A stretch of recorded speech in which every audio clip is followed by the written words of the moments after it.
quitters never win.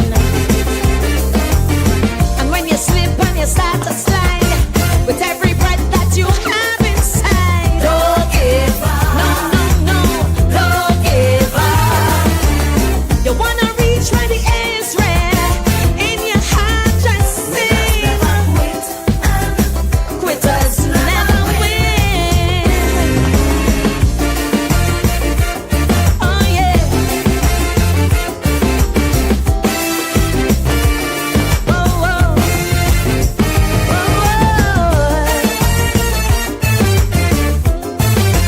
Brown Eyes Promotion presents We Outside Tobago Carnival 3, October 24th to 27th, an all-inclusive package, inclusive of breakfast, lunch, and accommodations. Smith Drive, Lowlands, Tobago, opposite Gulf City Mall. Limited spots. Book yours now. Call 713-4029. Accommodation options: 1 bedroom with a kitchenette, 2 beds, up to 4 people, or 2 bedrooms self-contained, 6 people max, queen size, plus single beds. Check-in time 2:30 p.m. Check out 11 a.m. Limited spots available. Prices with breakfast and lunch: $2,000 per person. Breakfast only $1,700 per person. Half payment due by July 31st. Pay off by September 30th. Non-refundable. Payment plans available. For more info and to book your spots, call 713-4029. We Outside Tobago Carnival 3 from October 24th to 27th. All courtesy Brown Eyes Promotion. We do not own the copyrights for the song playing in the background.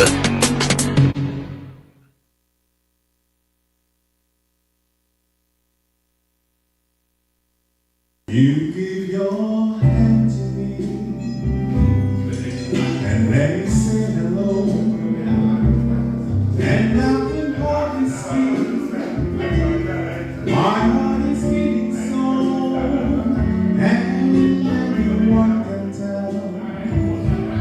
You think you know me well, well you don't know me.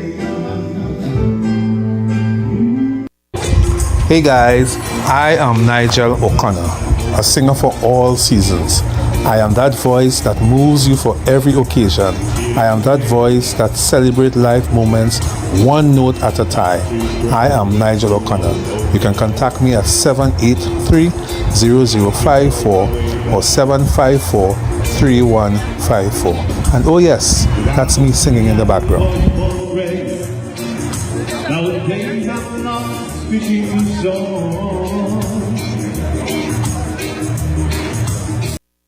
Trinidad. It's back for 2 nights only. The explosive hit comedy stage play by Alan Charles. Why Didn't I Get Married? It's not good for a man to be alone. But what about the black woman? Is the church guilty of keeping women single? Or is there really a man shortage? Come laugh, cry, and think at a show that's more than a play. It's a conversation, not for the easily offended. Saturday, 1st November, 7 p.m. at USC Auditorium, Maracas, St. Joseph. Sunday, 9th November, 6 p.m. at Sapa, San Fernando. Tickets for the USC campus, $200 in advance, $225 at the door. Tickets for Sapa, $225 in advance and $250 at the door. Get them at USC campus, A&A Pharmacy Port of Spain, Maranatha Bookshop, San Fernando, Living Legacy Pharmacy Arima, or online at theticketsellers.co.uk. Why Didn't I Get Married? Don't miss the comedy that everyone will be talking about. Brought to you by the University of the Southern Caribbean and Focus Arts Promotions.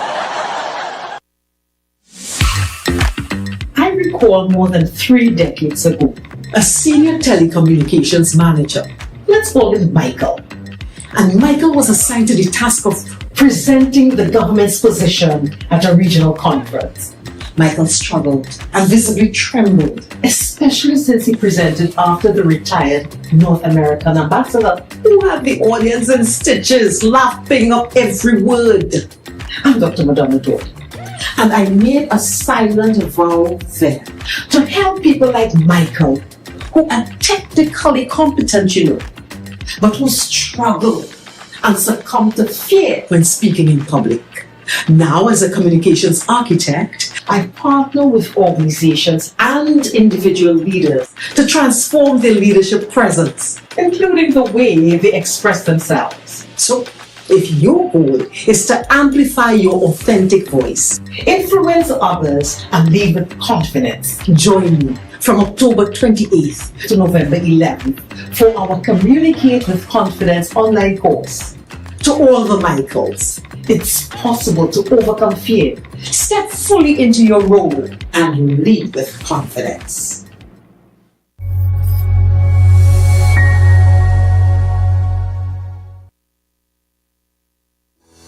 During our 3 weeks course, I gained a lot of knowledge and insight on how to communicate with confidence using the different techniques and skills taught. Another thing that resonated for me is the fact that the same way singers prepare their voice, increase their lung capacity by eating healthy, doing the necessary breathing exercises, is the same way someone who is going to present should also prepare their voice. For persons who are interested in participating in this course, I say go for it, because you too will be able to find your coping skills, or how the runners and they just psych up themselves when they're on the start line before they start to be focused to finish that race. You would be able to find your coping mechanism.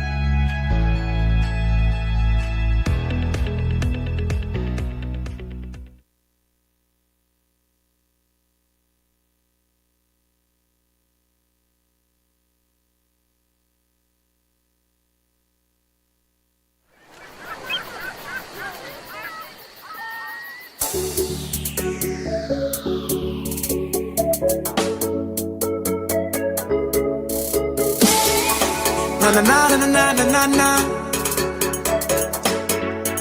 Yeah, yeah, yeah, yeah. La Trinity, we come to thee. You are our namesake. You will never forsake.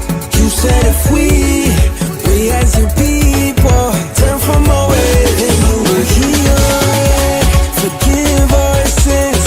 Hear our prayer as we all join in. Say we will stand, we will win, we will rise as the Lord comes in. 'Cause this is we all, we all, we all, we all. Welcome to the island, and this is we all, we all, we all, we all. Until we get to heaven, gather round and praise Him.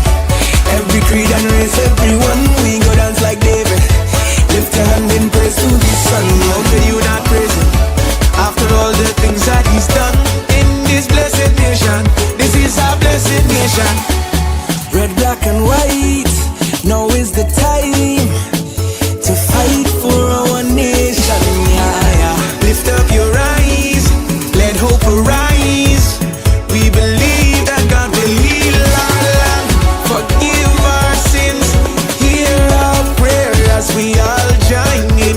Say we will stand, we will win, we will rise as the Lord comes in. 'Cause this is we all, we all, we all, we all. Welcome to the island, and this is we all, we all, we all, we all. Until we get to heaven, gather round and praise Him. Every creed and race, everyone, we go dance like David. Lift your hand in praise to the Son. How could you not praise Him after all the things that He's done in this blessed nation? This is our blessed nation. Father, we give thanks for this beautiful twin island. Yeah, we give thanks, and we pray for a bright future, starting now as we turn to you in Jesus' name. Then you are here. Forgive our sins. Hear our prayer as we all join in. Say we will stand, we will win, we will rise as the Lord comes in. God, this is we all, we all, we all, we all. Welcome to the island, and this is we all, we all, we all, we all. Until we get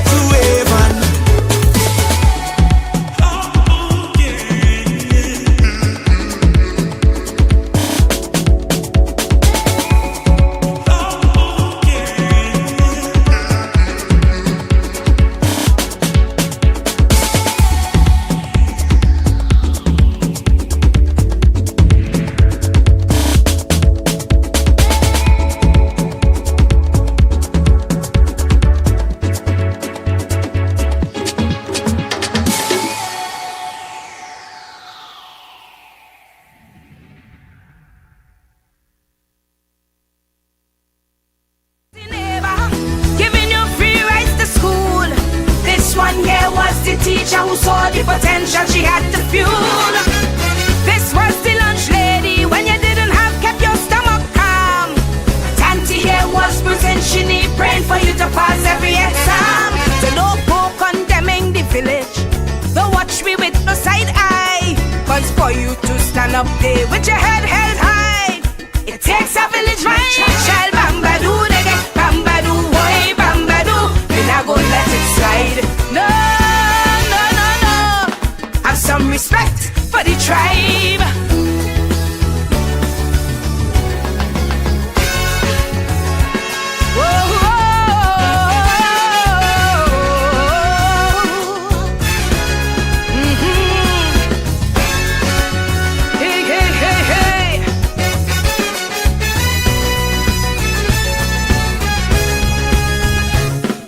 Always respect the elders and heed the things that they say, cause them does know what they talking about. It does manifest every day. So when they say who don't hear go feel, and don't damn the bridge that you cross, they weren't speaking no idle words. They understood what we stand to lose. With an attitude of resentment, won't let your sister drink from your cup. You keep seeing it as a handout, when all she needs is a hand up. But you're so caught up in your feelings, so wrapped up in your zone, with this I and I and I and I and I. But you couldn't do it alone. Come down from there. This sister saw your product and she came with this one to buy. And both of them start to spread the news, and I'll give you your wings to fly. This one couldn't afford it, but she still shared your post. And all the people she share it with, man, is them that is by the most. So don't turn your back on the village, don't let success cloud your mind. Cause for you to stand up there with your head held high, it takes a village, my child. Hey, we're not gonna let it slide. No, no, no, no. Have some respect for the tribe. This sister gave you money to help with your event, and when it was a success, she didn't ask you back for a cent.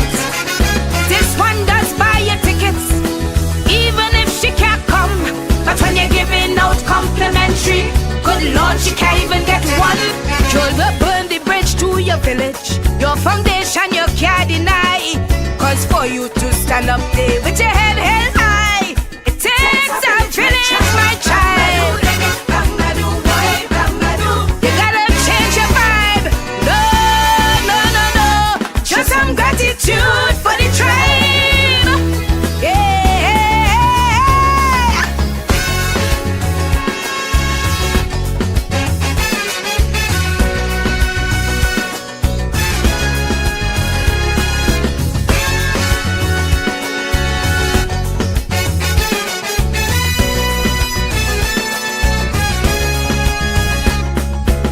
Come down from there.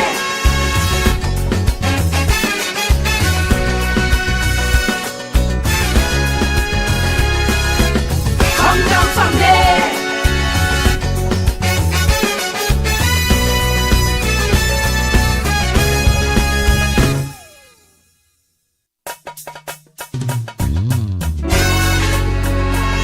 Whoa, whoa.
There's a brand of royal sisters for whom I have great respect. Cause in the face of difficulty, I'm more than stick out your neck. But now I've noticed a little something that's just a bit disturbing. Behavior that has me harassed. Good evening, everyone. Good evening to those of you locked on to Constructive Talk. Yep, it is Monday, budget day. Those of you who are looking at budget, those of you who are taking what everybody have to say and not looking at it for yourself. You know what I mean? So, it's interesting. Very interesting, the budget today. I sat down and looked at the whole budget. I listened to Mr. Tanku give his political speech. His political speech today. Let's be real. Today, Tanku gave a political speech. After he read out and lay out all what he believed that the UNC is offering people, the mantra was, when UNC win, everybody wins. CPEP workers only win. URP workers only win. Who win? That's my question this evening. Who won today at the budget? Yeah, the budget boy. The budget was read out today by Mr. Tanku and the Minister of Finance, Mr. Tanku, Dave Tanku, Devanand Tanku, and we all want to know who win. So what I want to do for you this evening is to share with you some information from the, today the opposition would have had their press conference. Yep, the opposition would have had their press conference after the budget. And I want to try to play you,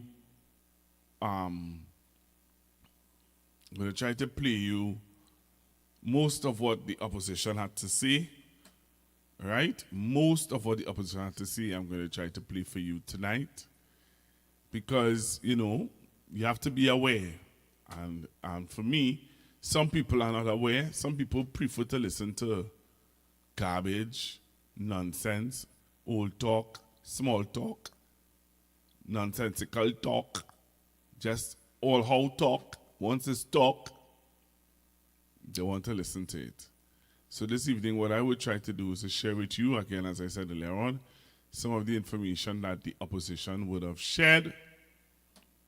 Let me see if I can start. I will start with Mr. Manning, I believe. No, Mr. I paid very close attention, listening to hear what were the plans for education coming.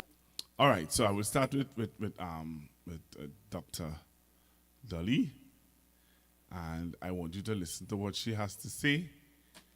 I'm glad that she addressed certain things. Take a listen. You asked about our overall overview. Now, I took some notes on the things that I thought struck me. And they've increased taxes on banks. That must, now I found it ironic. A lot of the things the minister was saying were contrary to the policy that he enunciated at the beginning. So he said, people are complaining about high bank charges and bank fees. And we will deal with that. by taxing the banks. That don't make any sense. Bank is a business, they go pass on that, the fees will go up. So that measure does not achieve the intention. Similarly, electricity. If you surcharge commercial and industrial enterprises, what are they going to do? They're going to pass on the additional electricity charge. So it means the cost of goods and services will go up. If you put a surcharge on landlords, they will increase rents. So I didn't quite understand where they were coming from. The two that struck me the most were the increase in customs charges. It's a 100% increase. The increase in excise duty on alcohol, it's a 100% increase. Now, of course, alcohol, excessive drinking leads to accidents on the road and so on, but not everybody who drinks is a driver. Come on, all right? So that what I found interesting about this budget, it is not people-centered to excessively increase the tax on alcohol by 100%. It's not a 10% increase, and a 100% increase on customs fees. And when I look at what they think they're going to get from that, is $1 billion, okay? The national insurance, it makes absolutely no sense. They put in the budget statement, this is a win for workers and this is a win for pensioners. That's nonsense. Come on. They're increasing the actual contribution rate by 45%. Don't let the minister fool you, The current contribution rate is 13%. So when you add 3% and then another 3, that's an additional 6, which is a 45% increase in contributions. So if you're paying $100 in NIS now per month, you'll end up paying $145 when they finish with you. And then the whole question of reducing the pension as you get older. They're now at age 60, you get $3,000. They are actually doing what they fought against. We had a whole program of consultation with the private sector and so on, and the unions with respect to looking at a phased introduction in the retirement age. And they campaigned against the PSA in particular. Now they're doing the same thing. How is that a win for workers? Yeah, I'll come to that. How is that a win for workers? That 3 years from now, you're now getting a reduced pension, you're no longer getting a $3,000 pension if you retire at the age of 60? Come on. How is that a win? How is it a win for workers that you have to pay 45% more in NIB contributors? Nonsense. And then the 10% is the biggest mama guy of all. Because I went and I looked at the statements made by the president of the PSA, the new one, not the previous one. And it was clear that the promise that the UNC gave to them and the promise that the PSA leadership gave to its membership was that 10% was for the first 3 years, 2014 to 2016. It's in black and white, in speeches, in documents, and so on. We offered 4% for the first 3 and 5% for the second 3, 9%. So all they've done is taken 9% and sent it to 10%. They've done nothing. They've just mama guide all the workers. That is a fraud. That is deception of the highest. Okay.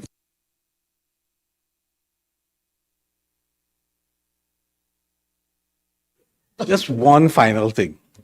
And I want to put out a warning to the nation that if you check the central bank data, and I think the Guardian reported it today, that we had 5.4 months of import cover. This hasn't been, import cover hasn't recorded, this been this low for decades. If you follow from April of this year to August of this year, the data I have, there's a precipitous decline in international reserves. When your balance of payment is in disequilibrium, right, nothing works. Your monetary policy doesn't work, your fiscal policy just collapses. Once your balance of payment, and I mentioned something about the IMF, and the Minister of Finance said I was unpatriotic. But that decline was $600 million US from April to August, and nothing in the budget about that decline. And I repeat, once your balance of payments, once those accounts are in disequilibrium, you're in big trouble. And I think the nation needs to be warned. Opposition Leader. The truth is, there is no stimulation. There is nothing in the budget that one can point to that is going to stimulate the economy. Throwing out a few small projects, especially under utility companies, is of no moment, because we have to change streetlights. We have to do those things. That's not stimuli of growth. And those are the companies themselves doing it. As said, Mr. Imbert said, they said nothing about housing. But again, what we come back to, look at the LPG increase, saying over £100 of LPG, that is where they're going to increase it. Those are the restaurants that cook the food, that we fast food, that we all go to get, and these types of things. It is going to come down to our pockets. The same thing, you come back to the rent, so it is the exact opposite.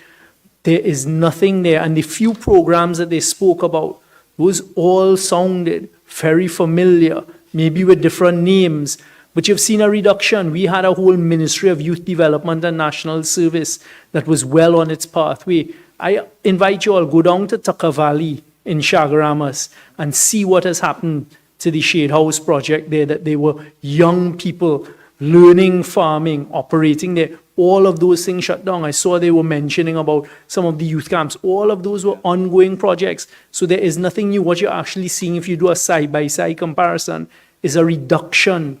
So don't be fooled by just the title of the chapter. When you read through it and you compare, it is a very, very frightening future ahead of us.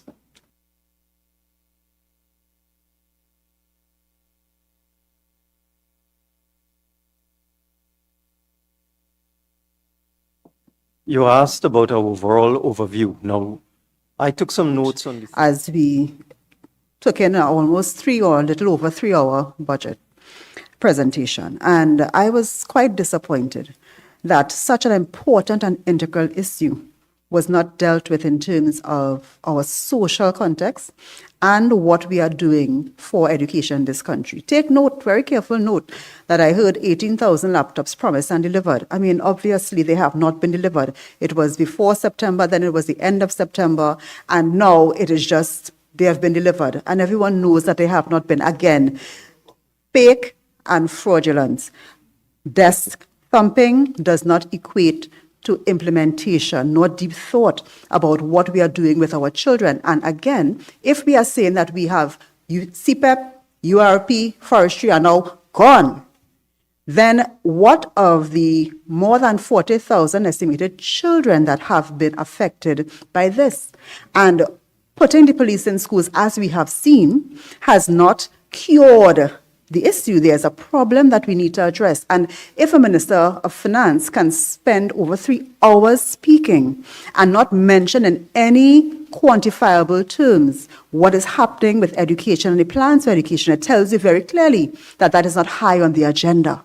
No matter if you want to bandy about 8-something million for education, it means that when you look deeply again, it's the mama guy at the start, but where is the deep thought that has gone into it? I am looking forward to hearing, I'm going to look at the budget documents and also hearing from the Minister of Education, what are the plans to deal with our root problem of society in Trinidad and Tobago? Because when you speak about crime, when you speak about healthcare as well, all of these things have their root in our education system. And I was very, very disappointed that such an important issue was really given no type of care or plans, no substance at all by the Minister of Finance in over 3 hours of a budget presentation. On the $1.8 billion that the government thought, well, things that they will earn in the increase in fines, it defies all legal logic, because a fine is to act as a deterrent, an increase in fines. What they have done is to say, no, I will increase the fine, so you will do more of that egregious act, and I will make $1.8 billion on that. That is why we say this government is really fake and fraud, you know. United National con job. How could you say, I'm increasing the fines, but I'll wage $1.8 billion on that, when the increase in the fines is really to deter people from doing what they said they would do? But Everybody wins. 1.8 billion, that's what he said. So that's my only point I want to make on that. Mr. Scotland, while you're there, because you had responsibility for the TTPS and crime, I know we'll have the Homeland Security Minister and Minister of Defense speaking on it later on. But overall, do you have any comments based on what was said and announced for crime fighting initiatives? Nothing was said, but I understood why nothing was said. You know, the Minister of Homeland, he gave the country all that he can give. He came to this parliament, he blew into a bag, all his gray matter was into that bag. He has nothing more to offer us. So what else do you expect to hear on crime other than that? I wonder. Good evening, everyone. What was extremely striking about this budget presentation is the startling lack of numbers, lack of substance in the entire thing. For instance, the minister mentioned local government, and we know in the past few months, local government has not received any significant funding whatsoever. It's San Fernando and San Fernando East. We have had difficulty with flooding because simply local government agencies have not had the funding to do the work they usually do. There's 10-foot tall bush in parts of the constituency because of a lack of funding. The local government, rural development, local government ministry is extremely important. Yet we heard almost nothing about it in this budget at all. The minister did not go into any detail about revenue generation. All he did was speak about various new taxes that they were going to implement. The tax on landlords is simply property tax by another name. The same tax that they've been criticizing for the past 20 years is exactly the same tax that they brought into being on this occasion. So at a higher rate than was proposed previously. So it is extremely deceptive. They cancel the TTRA. They cancel all of these revenue projects. Now all of a sudden they're trying to claim the Dragon Deal as their own. They have spent the past 20 years in this country attempting to undermine every single revenue generating project formed by the People's National Movement, from the aluminum smelter, Sandals and Tobago, TTRA, Indian businessmen coming here to invest. They call them all kinds of names. They ran them out of this country, and now they're revisiting some of those very same projects. I would not be surprised to hear the Prime Minister start talking about an aluminum smelter, you know, or revisiting the TTRA, because what they are offering right now by expanding BR and so on, it has not worked. There's a revenue authority in Guyana. There's a revenue authority in Barbados, in Jamaica, because it is simply superior to the existing BIR structure. It is a modern tax revenue system. That is what Trinidad and Tobago requires. Thank you. So those are some of the opposition MPs and some of the things that they had to say, some of the things that they would have said. So I really wanted to share with you, share with you some of the things that was said, some of the things that went on today. So we heard from the opposition and you heard how they felt about the budget. There's one statement there that stood out to me. Even though Mr. Imbert, as the former finance minister, made his point. You see, this... Just one final thing. And I want to put out a warning to the nation that if you check the central bank data, and I think the Guardian reported it today, that we had 5.4 months of import cover. This hasn't been, import cover, hasn't recorded, this has been this low for decades. If you follow from April of this year to August of this year, the data I have, there's a precipitous decline in international reserves. When your balance of payment is in disequilibrium, right, nothing works. Your monetary policy doesn't work, your fiscal policy just collapses. Once your balance of payment, and I mentioned something about the IMF, and the Minister of Finance said I was unpatriotic. But that decline was 600 million US from April to August, and nothing in the budget about that decline. And I repeat, once your balance of payments, once those accounts are in disequilibrium, you're in big trouble. And I think the nation needs to be warned. So you see that statement, I don't know how that resonates with some of you, but that statement resonated with me. It made me think. So what are some of the things that the minister would have offered today? Take a listen. On the completion of the bargaining process, we will work with Republic Bank, First Citizens Bank, and the National Insurance Board to find a comprehensive solution to discharge this national obligation. This government is focused on delivery and not delay, workers' rights and not neglect, appreciation and not excuses. In furtherance of the conclusion of negotiations for the civil service, statutory authorities, and the Tobago House of Assemblies for the periods 2014 to 2016 and 2017 to 2019. The Honorable Prime Minister has instructed me to advise the Chief Personnel Officer to submit a revised offer of 10%.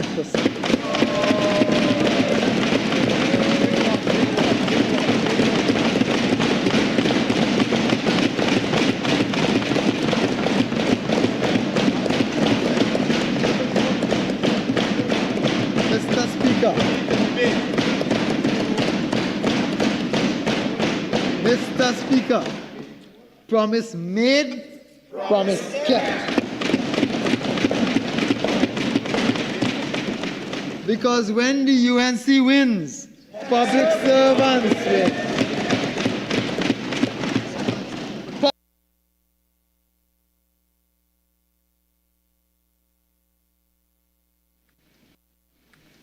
Mr. Speaker, this government is committed to ending the state of funding of criminal gangs by eliminating the CPEP and URP and replacing them with providing full-time, better paid jobs.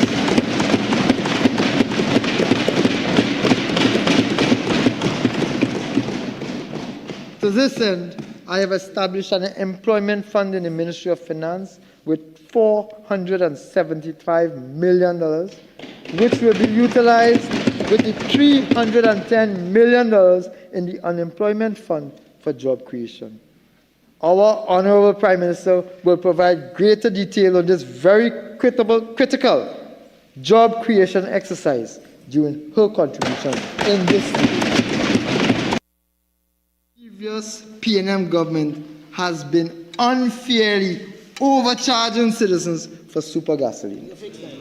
On behalf of this UNC government, Mr. Speaker, I wish to announce that in our bid to build economic fairness, the Honorable Kamla Prasad Bisasa has instructed that effective immediately, the price of super gasoline at the gas station pump will be reduced by $1 per liter.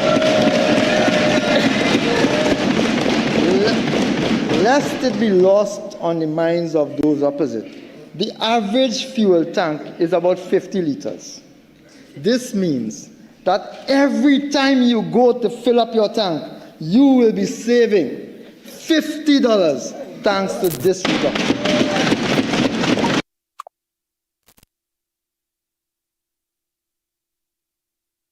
Standard & Poor's Global Ratings has shifted Trinidad and Tobago's economic outlook from stable to negative, though it left the credit rating unchanged at BBB negative.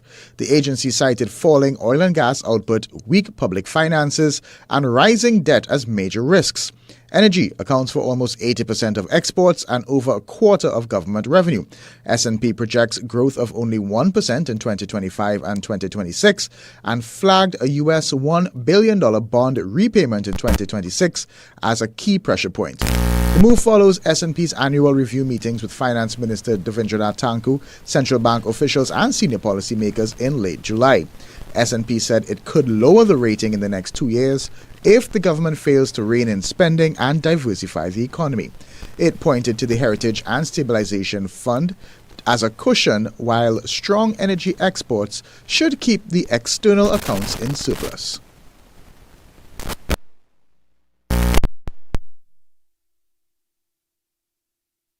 Living has been so high, so this any way that we can save, it's wonderful. Every dollar adds up. So I think it would help a bit, because you're not going to put $1 gas, you see. So, I think it would do something. Not what we expected, but I think it would do something. I think that is very excellent that they would have dropped the price of gas. I believe now people will be able to afford transport a little bit easier. Anything that is dropping in this country is good for me. Even though it's by $1, I still find the government still did something. Because when you look at last couple of years in budget, everything has been raising tremendously. We had not dropping nothing at all. So this for me is a win. Very good, very good. Why? Easier for me, less money to spend. Well, I mean, it benefits me because, I drive around all the time, so I appreciate it. If we get something, we still have a hope that something better will come, because we didn't have nothing for 9 years. And the poor people, all we begging for, asking for is a drop in food prices. And if the price drop, poor people could go to work and still have $1. And I'm happy for that. And I hope that betterment will come soon. I'm happy for it.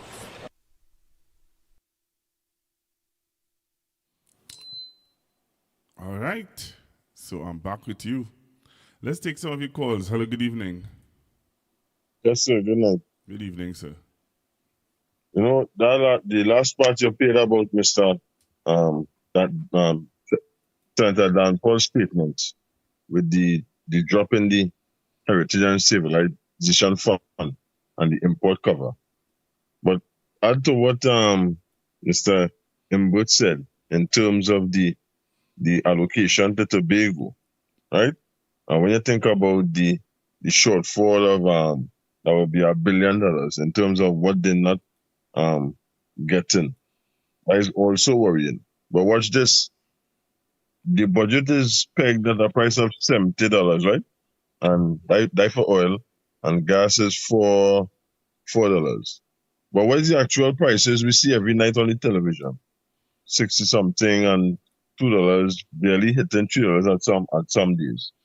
So does the Minister of Finance know something that we don't know with the international price setters for these commodities? Somebody told them something will happen that will drive the price up? Or is it that the expected regime change next door will see a spike in these prices? You understand? So that is worrying for me.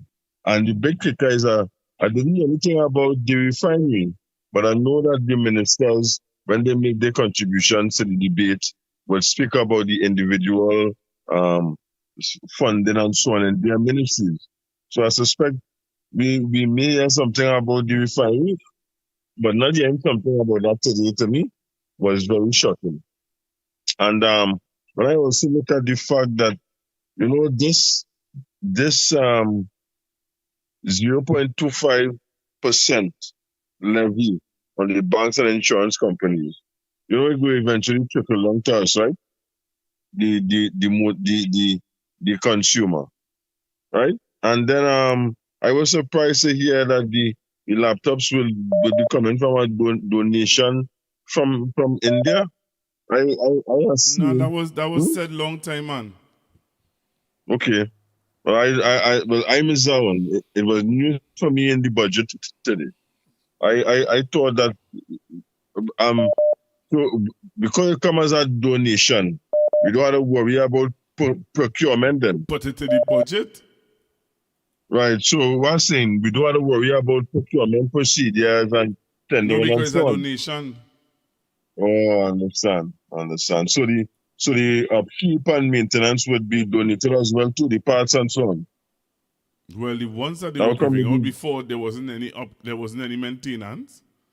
No, it was trash. As a matter of fact, you understand, the first set in 2010 to 15 was trash. So, but I just want to say that for me, I saw the celebration by the PSA workers who were watching the budget and so on, and they went up in applause and so on about the 10%. But hear this, right? What he said is that the 10% is for the period 2014 to 2019, right? What will be the breakdown for the two periods? And bear in mind that when the PSA went to court in the industrial court with the matter, right, it was querying and opposing the giving them negotiation covering two periods, right? And the court ruled in their favor. So here it is, we have the 10% that would cover 2014 to 19 for statutory workers and the members of the PSA, right? But what will be the breakdown, Pastor Google and fellow Trin Begonians? What would be the breakdown? Because it's not 10% for the two periods, it's going to make it 20%. He said that the Prime Minister instructed him to tell the CPO to offer 10%. But what will be the breakdown for 14 to 16 and then 17, 18, 19? Right? It could still be 0 something, or it could be 2, you know what I mean? But that will eventually add up to 10%. But it wouldn't be 10% for one 3-year period and 10% for the other 3-year period. And here this, when you offer the 10%, he didn't give us a figure for that, Pastor. He gave us the figures that will account for the 5% for the unions who accepted the last government's 5% offer in April of this year. He said they would ratify that. And those associations and unions were the Amalgamated Workers Union who negotiate for corporation workers in San Fernando and Port of Spain, and then Tutor and the Defense Force. And the Defense Force package was negotiated by the negotiating committee that does the negotiations for Defense Force personnel, right? And the figures quoted for that was 214 million in recurrent expenditure and a 730 payment accounting for up to December 2025 for those people who settled for the 5%. But there is no figures or expenditure outlay on the proposed 10% negotiation settlement. Where is the funds coming from, Pastor, and Trinidad and Tobago? Where is the funds coming to sustain that? If this figure of $70 a barrel of oil and $4 for the gas doesn't pan out. And it was very surprising to hear them talk about cocaine and mannequin and dragon coming on stream as if that was conceived by them. So I will call it a 6 for 9, a sleight of hand budget that we got. But all we can do is see how it unfolds over the coming fiscal year. Thanks for the opportunity, Pastor. You're welcome, man. So we're taking your calls, 464-7003, 464-7003. On the completion of the bargaining process, we will work with Republic Bank, First Citizens Bank, and the National Insurance Board to find a comprehensive solution to discharge this national obligation. This government is focused on delivery and not delay, workers' rights and not neglect, appreciation and not excuses. In furtherance of the conclusion of negotiations for the civil service, statutory authorities, and the Tobago House of Assemblies for the periods 2014 to 2016 and 2017 to 2019. The Honorable Prime Minister has instructed me to advise the Chief Personnel Officer to submit a revised offer of 10%.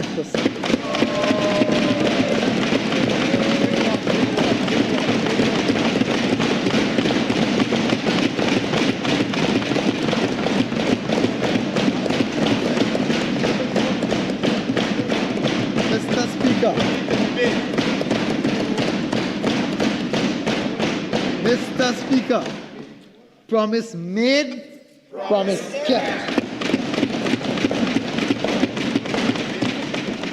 Because when the UNC wins, public servants win.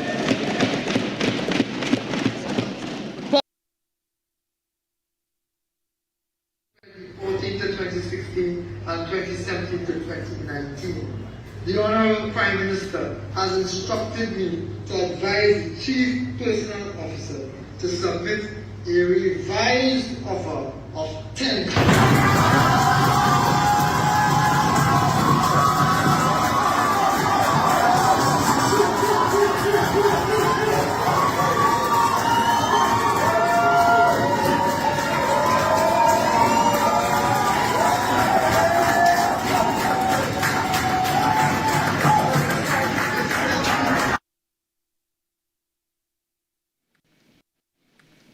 Mr. Speaker, this government is committed to ending the state of funding of criminal gangs by eliminating the CPEP and URP and replacing them with providing full-time, better paid jobs.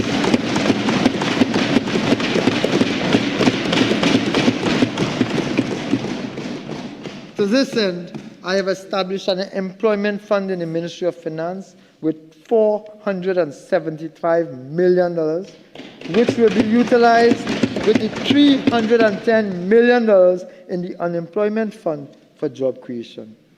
Our Honorable Prime Minister will provide greater detail on this very critical job creation exercise during her contribution in this speech.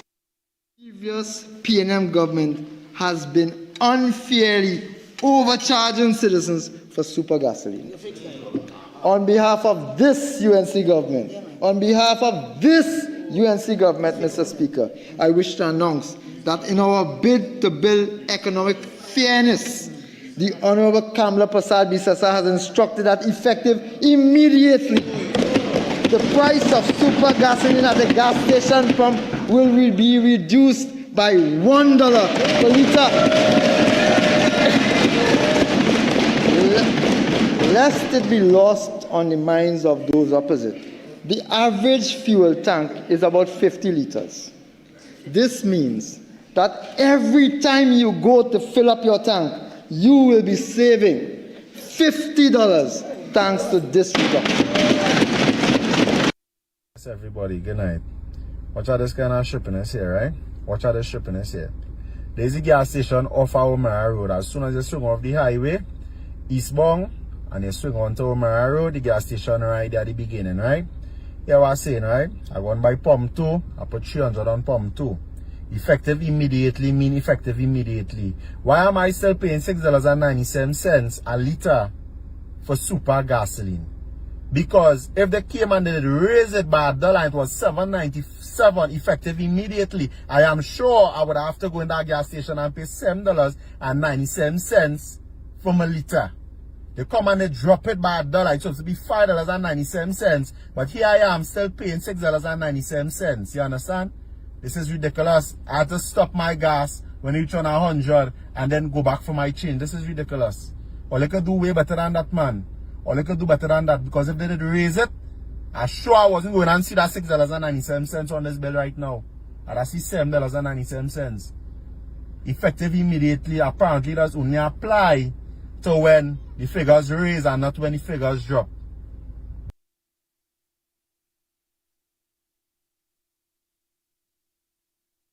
Presentation. Well, thank you for asking that question. First of all, we want to state with absolute clarity that we support the government. We are in government. We have two of our comrades in government, if you remember, in the Point 14 and the Labour seat. And therefore, we support the government in its first budget and its to its 10th and all the budgets, because the PNM is never going to come back. We are coming from a very deep, dark place, the country that is, where the PNM would have placed the country. And therefore, despite all of the challenges that we are aware of, we are confident that this budget is going to take into consideration the valued input of workers in this economy. And therefore, workers' issues are going to be addressed, we are confident. And so we are waiting to see what the final outcome would be, and then we'll make our assessment going forward.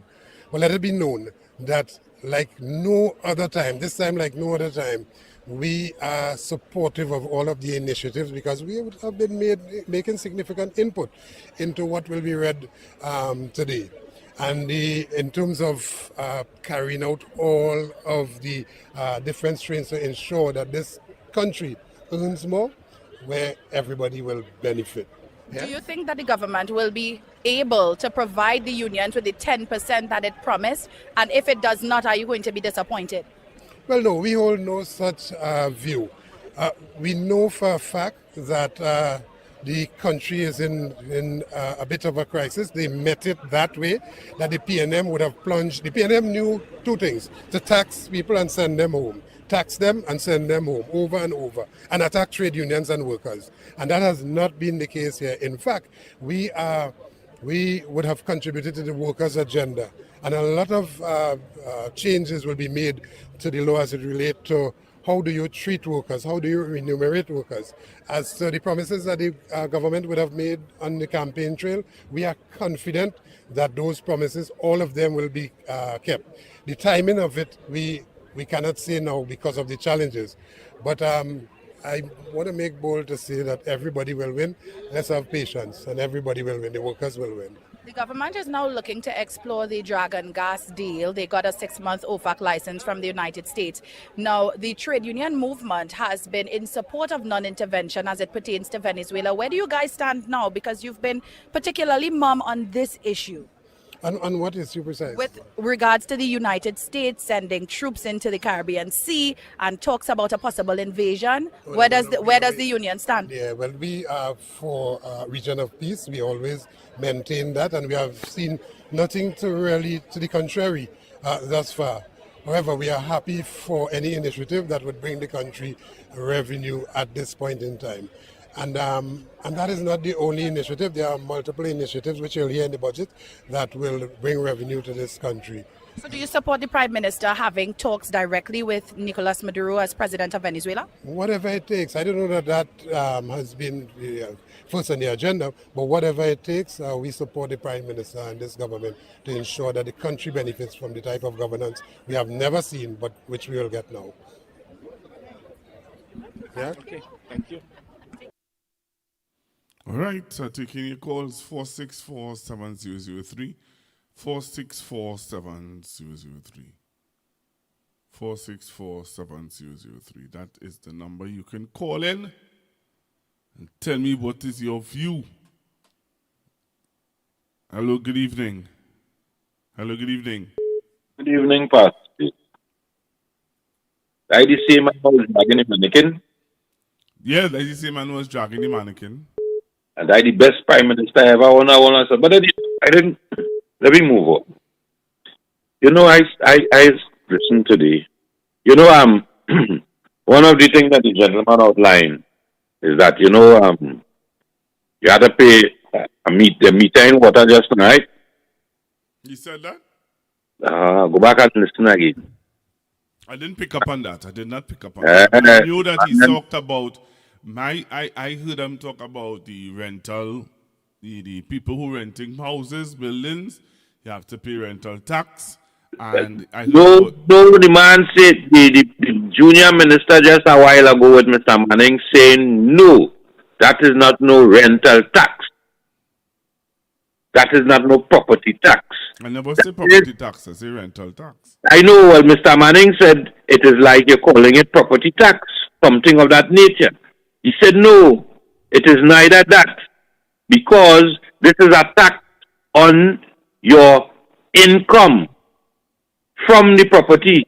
So Mr. Manning said, well, that's why property tax was called, the property tax was based on your rental value of the property. So what is the difference now? We are landlord paying a tax on the amount of money that he generates. What is the difference?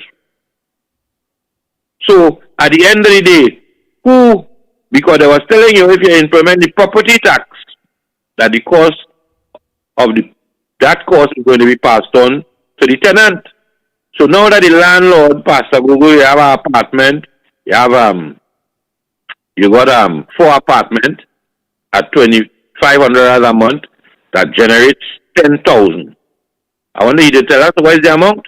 So let me say you had to pay 2,000 or 1,500 or $1,000 out of that every month. So for the year, you're paying $12,000 in tax.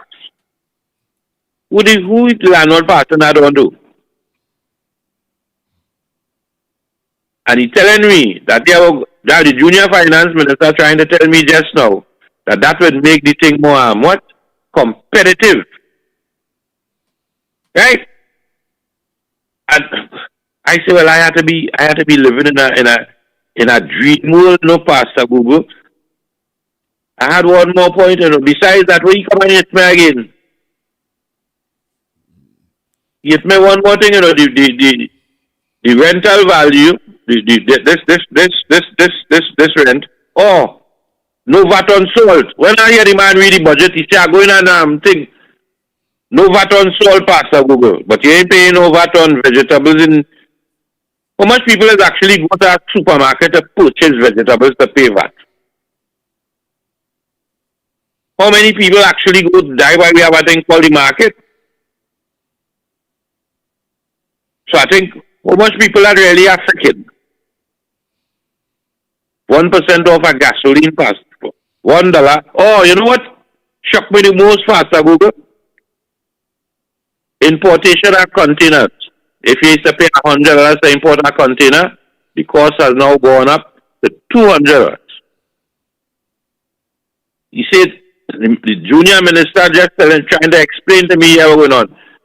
So they asked him, well, the reason for making it so high is to do what? Is to cut down on importation. He ain't saying yes, but he ain't saying no. So when you put that tariff on, that tax on all, he say it doesn't affect everybody. It doesn't affect food prices. So Pastor Google, think about this. You're making cornflakes. Where does bring the corn from? The cornflakes making in Trinidad, right? The corn comes from foreign. The sugar comes from foreign, and whatever ingredients come from foreign. So if you increase the cost of iron bringing in the container by 100%, so I have to pay $100, now I'm paying $200. Who has to pay the cost for that now? Not the man who buying the cornflakes? Alright. You're importing foreign used parts. And the cost of the container move, but we had that experience just a few, was it 2 or 3 years ago, when the ship went and stick across the Suez Canal or wherever and block up the canal for how many days? A cost of a container moved from $5,000 to $10,000. Remember that, to ship it, and the cost of things went up. It never go down since then. Now we're paying a local tax to increase the cost of a container by 100%. Tomatoes imported, cornflakes imported, tablets are imported, plasters are imported, pads are imported, the pipe is imported, or the plastic to make the pipe here is also imported. Doesn't that cost almost every single item to go up? So you're telling you buy local. Alcohol going up imported by 100, by how much percent? I can't remember. Cigarettes going up by how many percent? So you're telling you buy local. Make wine in Trinidad. Because I was the junior minister trying. Pastor Google, enjoy your night. We vote for that. Thank you very much. We're taking your calls on 464-7003. 464-7003. That's the number to call. Share your views. What is your view on the budget? We have heard the Minister of Finance. We have heard the Prime Minister. We have heard the opposition. We have also heard persons going to the pump and saying that, hey, I still paying the money, you know. I still paying the same amount as normal. All right? You said with immediate effect. I didn't get the immediate effect. There's some people saying that. Hello, good evening. Good evening, Pastor Gold. Hi, good evening. Coming off, I think it was Mr. Barter just now. And they dropped the gas prices by $1. But given all that was said just now, we have to pay all this money to everything else, but the job the gas prices by $1. So you pay $1 less for gas, but you have to pay all these prices when this thing take effect. And I'm not trying to sound like no alarmist because it was what was read in the budget. When these things take effect, people want to let them ball, you know. As my brother was just telling me, like the pen was right again. But the whole country, yeah, the job the gas price by $1 and we happy. But that was only the people meter, not the whole country, the people meter. We go all the other ball, you know. All right.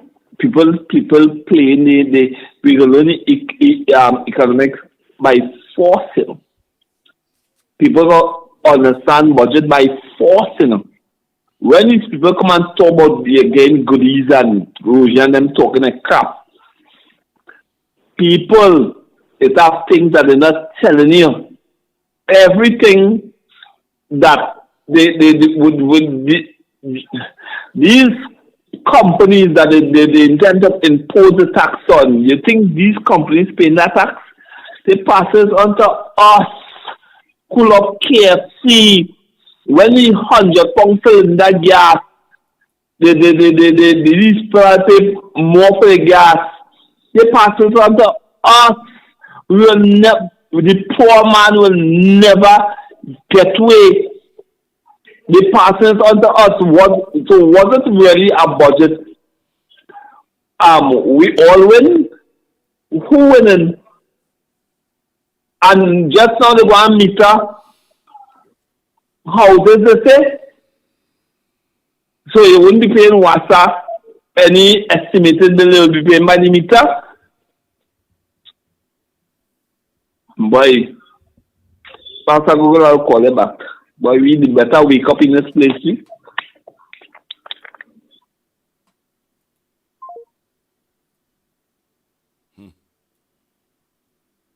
Living has been so high, so this any way that we can save, it's wonderful. Every dollar adds up. So I think it would help a bit because you're not going to put $1 gas, you see.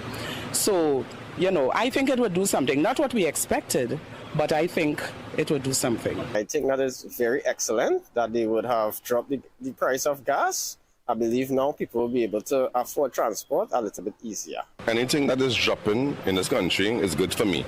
Even though it's by $1, I still find the government still did something. Because when I look at last couple of years in budget, everything has been raising tremendously. We had not dropping nothing at all. So this for me is a win.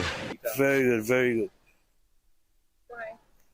Easier for me, less money to spend. Well, I mean, you know, it benefits me because, you know, I drive around all the time, so I appreciate it. We get something, we still have a hope that something better will come because we didn't have nothing for 9 years. And the poor people, all we begging for, asking for is a drop in food prices. And if the price drop, poor people could go to work and still have $1. And I'm happy for that. And I hope that betterment will come soon. I'm happy for it.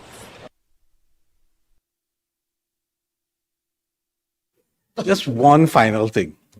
And I want to put out a warning to the nation that if you check the central bank data, and I think the Guardian reported it today, that we are at 5.4 months of import cover. This hasn't been, import cover, hasn't recorded, this been this low for decades.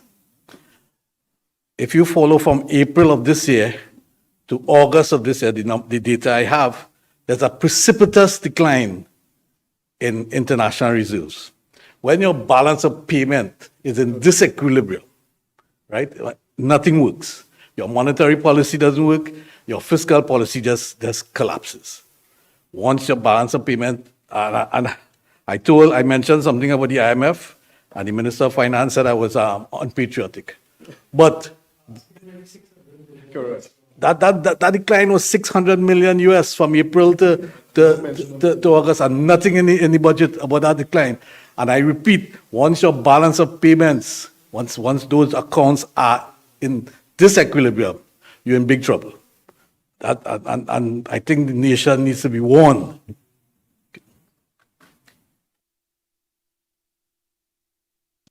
Opposition leader. The truth is, there is no stimulation. There is nothing in the budget that one can point to that is going to stimulate the economy. Throwing out a few small projects, especially under utility companies, is of no moment, because we have to change street lights. We have to do those things. That's not stimuli of growth. And those are the companies themselves doing it. As said, Mr. Imbert said, they said nothing about housing. But again, what we come back to, look at the LPG increase, saying over £100 of LPG, that is where they're going to increase it. Those are the restaurants that cook the food, that we fast food, that we all go to get, and these types of things. It is going to come down to our pockets. The same thing, you come back to the rent, so it is the exact opposite. There is nothing there. And the few programs that they spoke about, those all sounded very familiar, maybe with different names, but you've seen a reduction. We had a whole Ministry of Youth Development and National Service that was well on its pathway. I invite you all, go down to Tucker Valley in Chaguaramas and see what has happened to the Shade House project there, that they were young people learning farming, operating there. All of those things shut down. I saw they were mentioning about some of the youth camps. All of those were ongoing projects. So there is nothing new. What you're actually seeing, if you do a side-by-side comparison, is a reduction. So don't be fooled by just the title of the chapter. When you read through it and you compare, it is a very, very frightening future ahead of us. Yes, everybody, good night. Watch out this kind of shippiness here, right? Watch out this shippiness here. There's a gas station off Omara Road. As soon as you swing off the highway, eastbound, and you swing onto Omara Road, the gas station right there at the beginning, right? Hear what I'm saying, right? I went by pump 2, I put 300 on pump 2. Effective immediately mean effective immediately. Why am I still paying $6.97 a litre for super gasoline? Because if they came and they raise it by $1 and it was $7.97 effective immediately, I am sure I would have to go in that gas station and pay $7.97 for my litre. They come and they drop it by $1. It's supposed to be $5.97. But here I am still paying $6.97. You understand? This is ridiculous. I had to stop my gas when it reached on 100 and then go back for my change. This is ridiculous. Or they could do way better than that, man.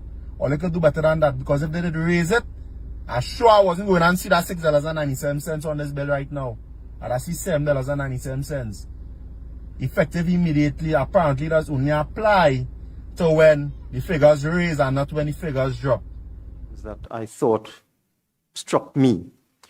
And they've increased taxes on banks. That must, now I found it ironic.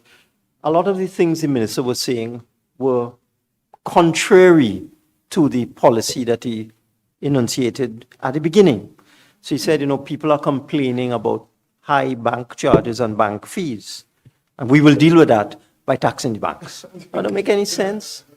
Bank is a business, they go pass on that, the fees will go up. So that measure does not achieve the intention.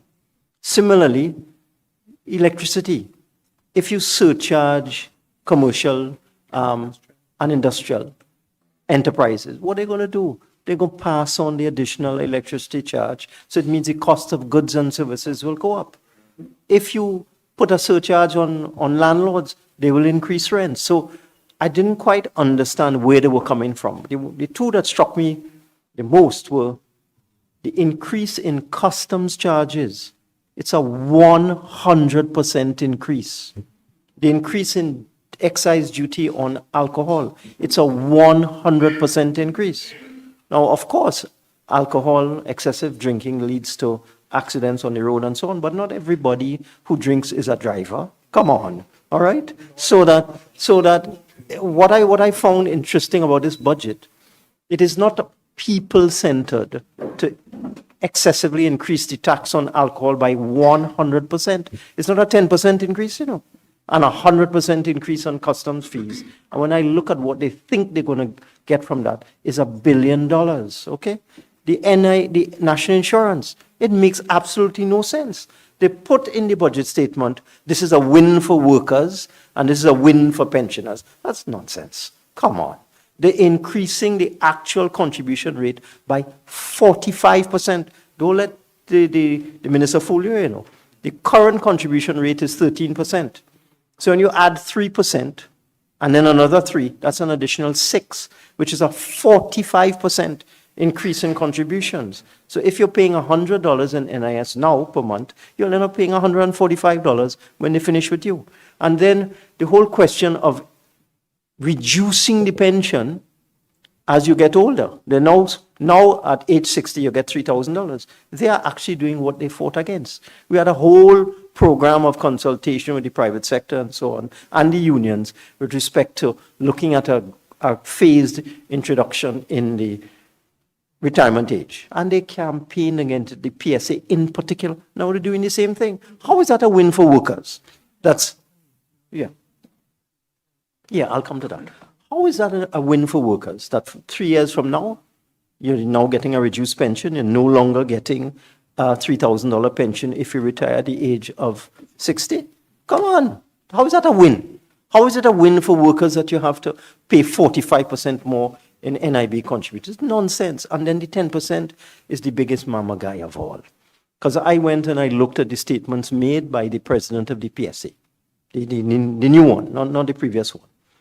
And it was clear that the promise that the UNC gave to them and the promise that the PSA leadership gave to its membership was that 10% was for the first 3 years, 2014 to 2016. It's in black and white, in speeches, in documents, and so on. We offered 4% for the first 3 and 5% for the second 3, 9%. So all they've done is taken 9% and sent it to 10%. They've done nothing. They've just mama guide all the workers. That is a fraud. That is deception of the highest. Okay. That is a fraud. That is a deception to the highest. Oh, Lord. I wanted to play Dr. Nyan Gasby Dolly for you guys one more time. But I'll take some of your calls. 464-7003, 464-7003. What is your thoughts about the budget? I just played for you the opposition views. What is your thoughts? I want to hear your view. I want to know what you feeling, how you thinking. What are you thinking about the budget? Hello, good evening. Pastor. Good evening, sir. Pastor. Oh, let's see Pep get back on your work. What? Say again? Oh, let's see Pep workers. What they say told you? What they say told you? Pastor, I don't know what was because that was a campaign. Yeah, well, that was a political speech. The man gave a political speech. That was a campaign. So, what really baffled me, you see what Dan Paul said? Yes. That's shaking me. That should shake up everybody. That's shaking me up. You know about me, Dan Paul said, wake me up, shake me up, touch me. You can't tell me. You don't have 12 months import cover. That what you trying to tell me? So you trying to tell me by Easter next year we problem? No, by Easter next year we go hunting, man. Really? Yeah, by Easter next year we go But I stay in school. I didn't school from 3 or 4. So half of the who talking, well, we got 10% and the tapping and jumping. For what period? Because all of voters they got 10% for 1 period. No, all again, I think it's 2 or 3. So tell me about the person so much. Brethren, all I will say to you is I stay in school.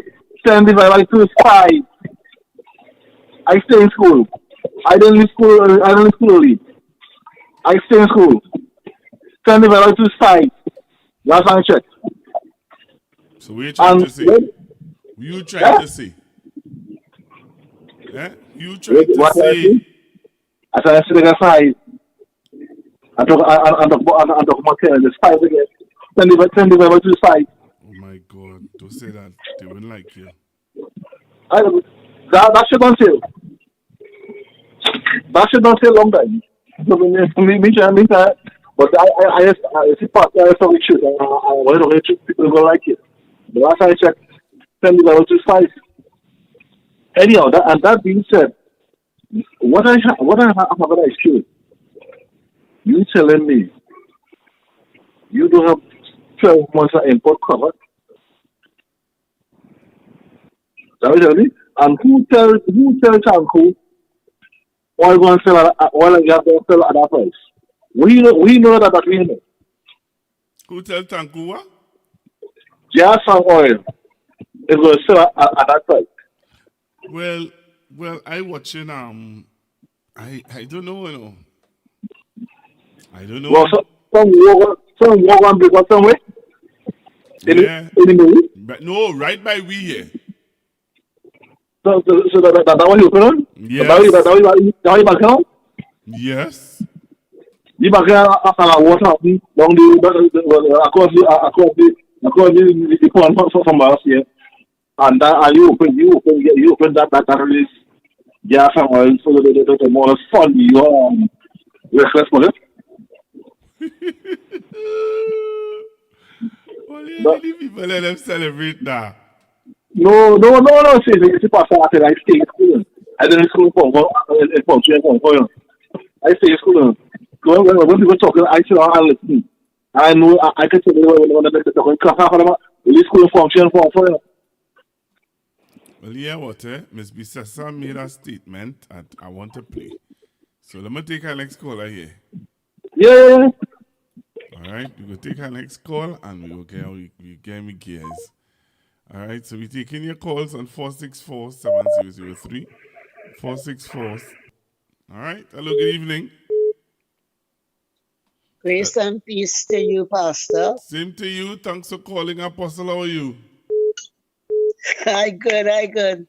Good now. I had a very emotional day today. Why? Listening to this budget. I've been listening to budgets for years, but today was very emotional. And in between the budget, I was asking God questions. This is the first time that happened to me. However, I'm just going to say this. You know, when I come here, I just come with scripture. Paul, the apostle, gave an instruction. He said, with all you're getting, get understanding. Yep. Do we understand what happened today? No, I don't think people understood. Have a good night, Pastor, and I'm here. I'm not going nowhere. God bless. Thank you very much. Any discussion about changing retirement age will need serious consultations, one. And two, should that be the option preferred by the majority, it should be one that is by choice. That is to say, those who wish to go home at 60, fine. Those who wish to go home at 65, fine. But you cannot tell a man worked his whole life, put his savings, paying the NIS every week or every month, and you come to tell him, oh, sorry, sir, you can't get it. You have to wait till 65. You cannot continue like that. Any discussion about changing retirement? Who remember that, boy? Hello, good evening. Good evening, Pastor Google. Good evening, sir. Pastor Google. Yes, sir. Wait, let me just check something anyway. Let me go ahead. What do you want to check? I want to check to see how many people listening to you this evening. You serious, boy? Yeah. I have 1,004. I want to tell your listeners something tonight. Wait, just now. That's the 1,004 is who have subscribed and who are on the page. But the viewers who haven't subscribed but watching, the people who watching who didn't subscribe to the page, you know what is that? Tell me. 3,367. All right. Well, a while ago, there was a post-budget discussion being held on a CNC3. CNC3. And there was a back and forth between Brian Manning and Kennedy Swartz. I will pull that back. And Brian Manning was asking Kennedy Swartz, how people listen to this, you know? Or you listen? You want me to pull it back and play it for them? Hold on, let me say what I had to say, then you go pull it back and listen. But Brian Manning was asking Kennedy Swartz. The question was, you and I was talking about last week with respect to the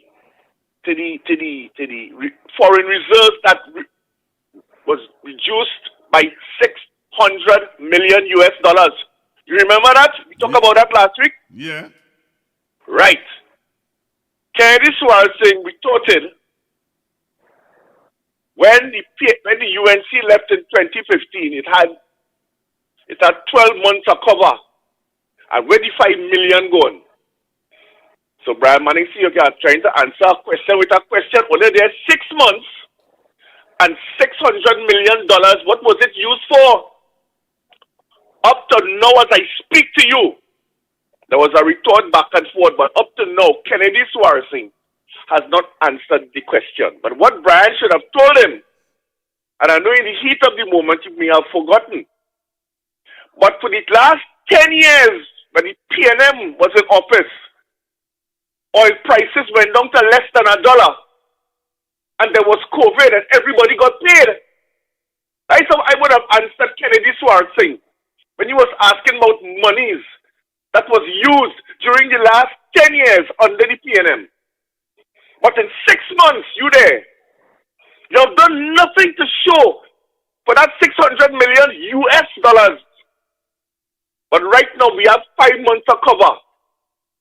And according to Vishnu Danpal, in his post-budget and immediate analysis, he says that is cause for worry. And I want to tell you, your listeners tonight, Pastor, all this hunky-dory about the Prime Minister starting talks at 10% and all that is not in the budget that we got today. That 10% money.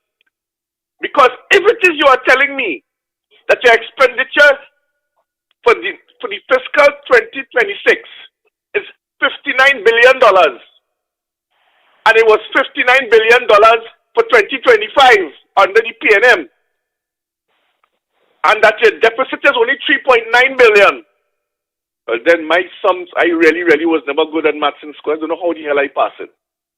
Because something is wrong. Because that 10%, where they're getting that revenue from, because up to now, Brian Manning is asking the minister where they're getting that money. Even the talk show host, Ryan Betu, is asking how are you proposed to raise that money. And up to now, they cannot answer. They're fudging the figures. They are fudging figures. Because it cannot be.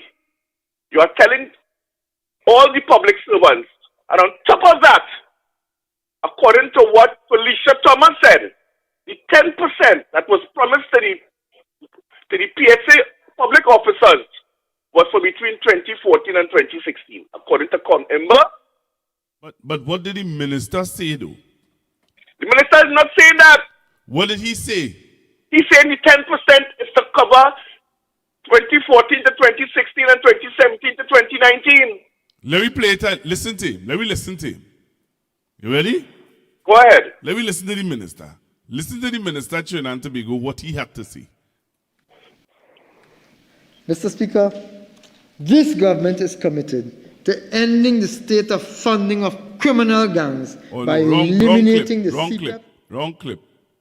Take Daisy clip here. Let me listen to him here. On the completion of the bargaining process, we will work with Republic Bank, First Citizens Bank, and the National Insurance Board to find a comprehensive solution to discharge this national obligation.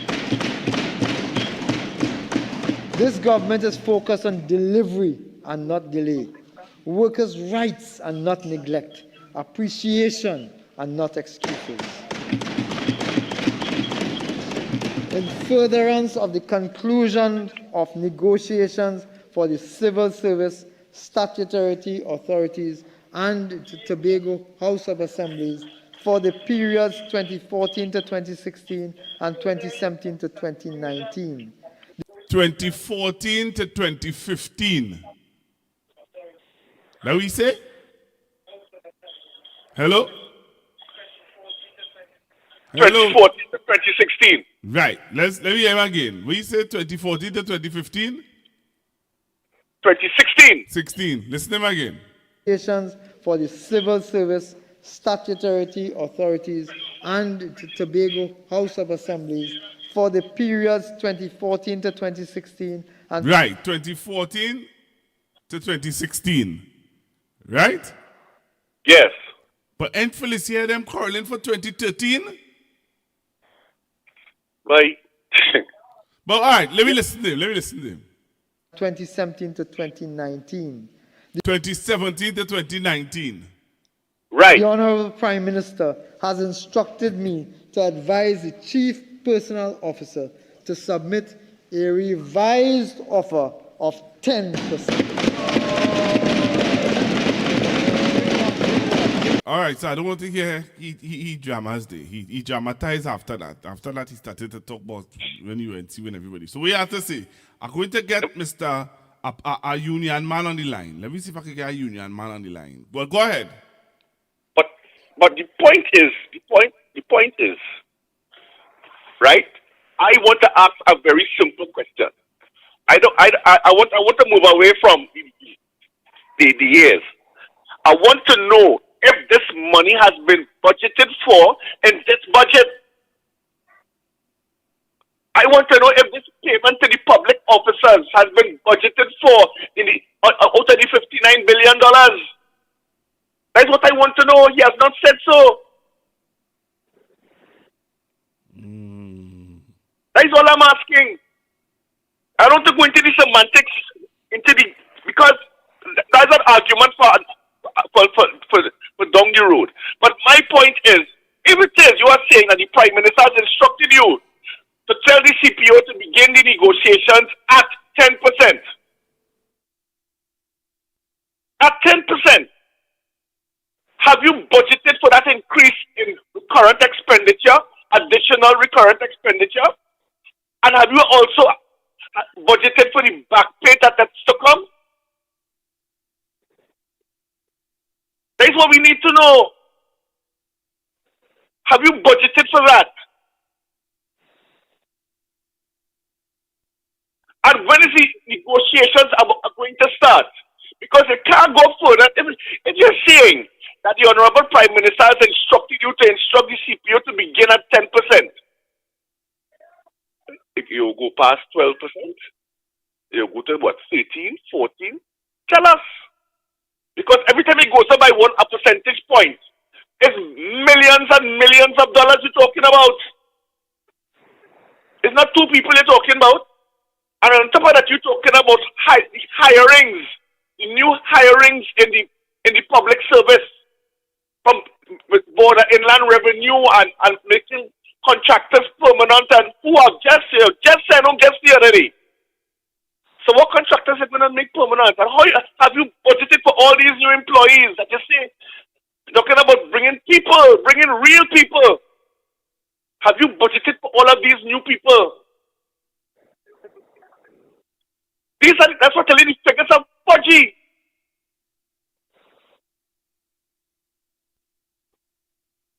And these are some of the questions that I hope that when the opposition begins on Friday, that they ask these questions and demand the answers from Minister of Finance and all the others on that side. Because if you are telling us that you're bringing on more people, how are you paying them? All right, let's see. Thank you. Okay, sir. Hello, good evening. Hello? Hello? All right, caller, you have to call me back. All right, so the number to call if you're listening on Constructive Talk this evening. Let me say thank you very much for joining me wherever you're looking at me in the world.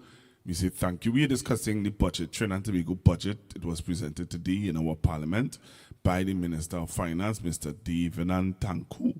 And he is a lawyer. I see some people saying he's an economist. And he's a whatever. He is a lawyer. Okay? All right? Hello, good evening. Good evening again, Pastor. Brian, the figures must be dodgy, Brian, because they move my gas price from $3 and how many cents to $4 and how many cents. And the estimated revenue cannot match up with the oil price that they give we to. In that conversation this afternoon that you're referring to, the question was asked in that conversation this afternoon. The question was asked about, I tell you, Pastor Google, we not start listen. How are you going to get this money in order to facilitate this budget that you're telling us about? With our oil price, because the explain the previous administration negotiate, because what they call transfer check. It's like you take the gas from Trinidad and you tell me it's 10 cents, and when it passed Venezuela, you're selling it up the road for 35 cents transfer share. So the previous administration went and make some kind of arrangement where we don't use the Henry Hub price anymore. So they asked me that this afternoon, what price are we using to come up with the figure for price of oil and gas? And the minister tried to spin me all out to try to tell me they use this and they use that, and it comes from this to come up with that figure to justify this expenditure. To be able to get so much percent increase. I am waiting to see where this government is going, because Minister Imbert said to us, the way they structure this budget, that if they run out of money, they're going straight in the heritage and stabilization fund. The reason why PMS in the heritage and stabilization fund was because of the pandemic. Trinidad and Tobago, the world haven't seen a pandemic. It must be over 100 years. I wonder if we understand what we just went through under the period and put ourselves in a pandemic under this administration. I don't know now, Pastor Google. If we understand the budget now, we sit down and realize that every single item in how do I bring? I wonder. Well, no, they what has come to tell. But every single thing else, oil. If the man had to pay to import the grain to make oil, had to pay. You know what they tell me? The reason for that, we go in and we put out this tax because so I asked, when I sit down and listen, I said, so why they didn't improve the port system where a man, because the longer you not pay on the port, the more money you pay. So one of the minister's excuse, why didn't Kennedy to asking for, is that they have to improve the port. So I said, why didn't they improve the port first? And then do it. You take away the revenue authority to try to improve all these people employed. Who paying? Who paying for all these public servants? They tell me, as somebody applied, contract workers are the 10 home. So what contract workers are going to employ now to make full employment? All right, let me have Mr. Saunders on the line. Of course. Clear up some of the information, questions that some people have. All right, so let me hook up Mr. Saunders and allow him to clear up whatever information people may have. So let me say good evening to Mr. Saunders, who is not a stranger to Constructive Talk. Hello, good evening. Hello, good evening. Hello, Mr. Saunders, you hear me? Hello? All right, just now. All right, let's go here again. Hello, good evening. Hello? All right. All right, you have to hold on, eh? Let me see what's happening here. I don't know what's going on. All right, Oral? Hello?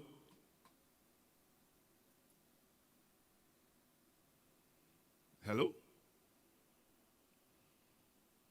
All right, so Chandra, go bear with me. I am going to play for you. I want to play back this for you. Just one final thing. And I want to put out a warning to the nation that if you check the central bank data, and I think the Guardian reported it today, that we are at 5.4 months of import cover. This hasn't been, import cover hasn't recorded, this been this low for decades. If you follow from April of this year to August of this year, the data I have, there's a precipitous decline in international reserves. When your balance of payment is in disequilibrium, right, nothing works. Your monetary policy doesn't work, your fiscal policy just collapses. Once your balance of payment, and I mentioned something about the IMF, and the Minister of Finance said I was unpatriotic. But correct. That decline was 600 million US from April to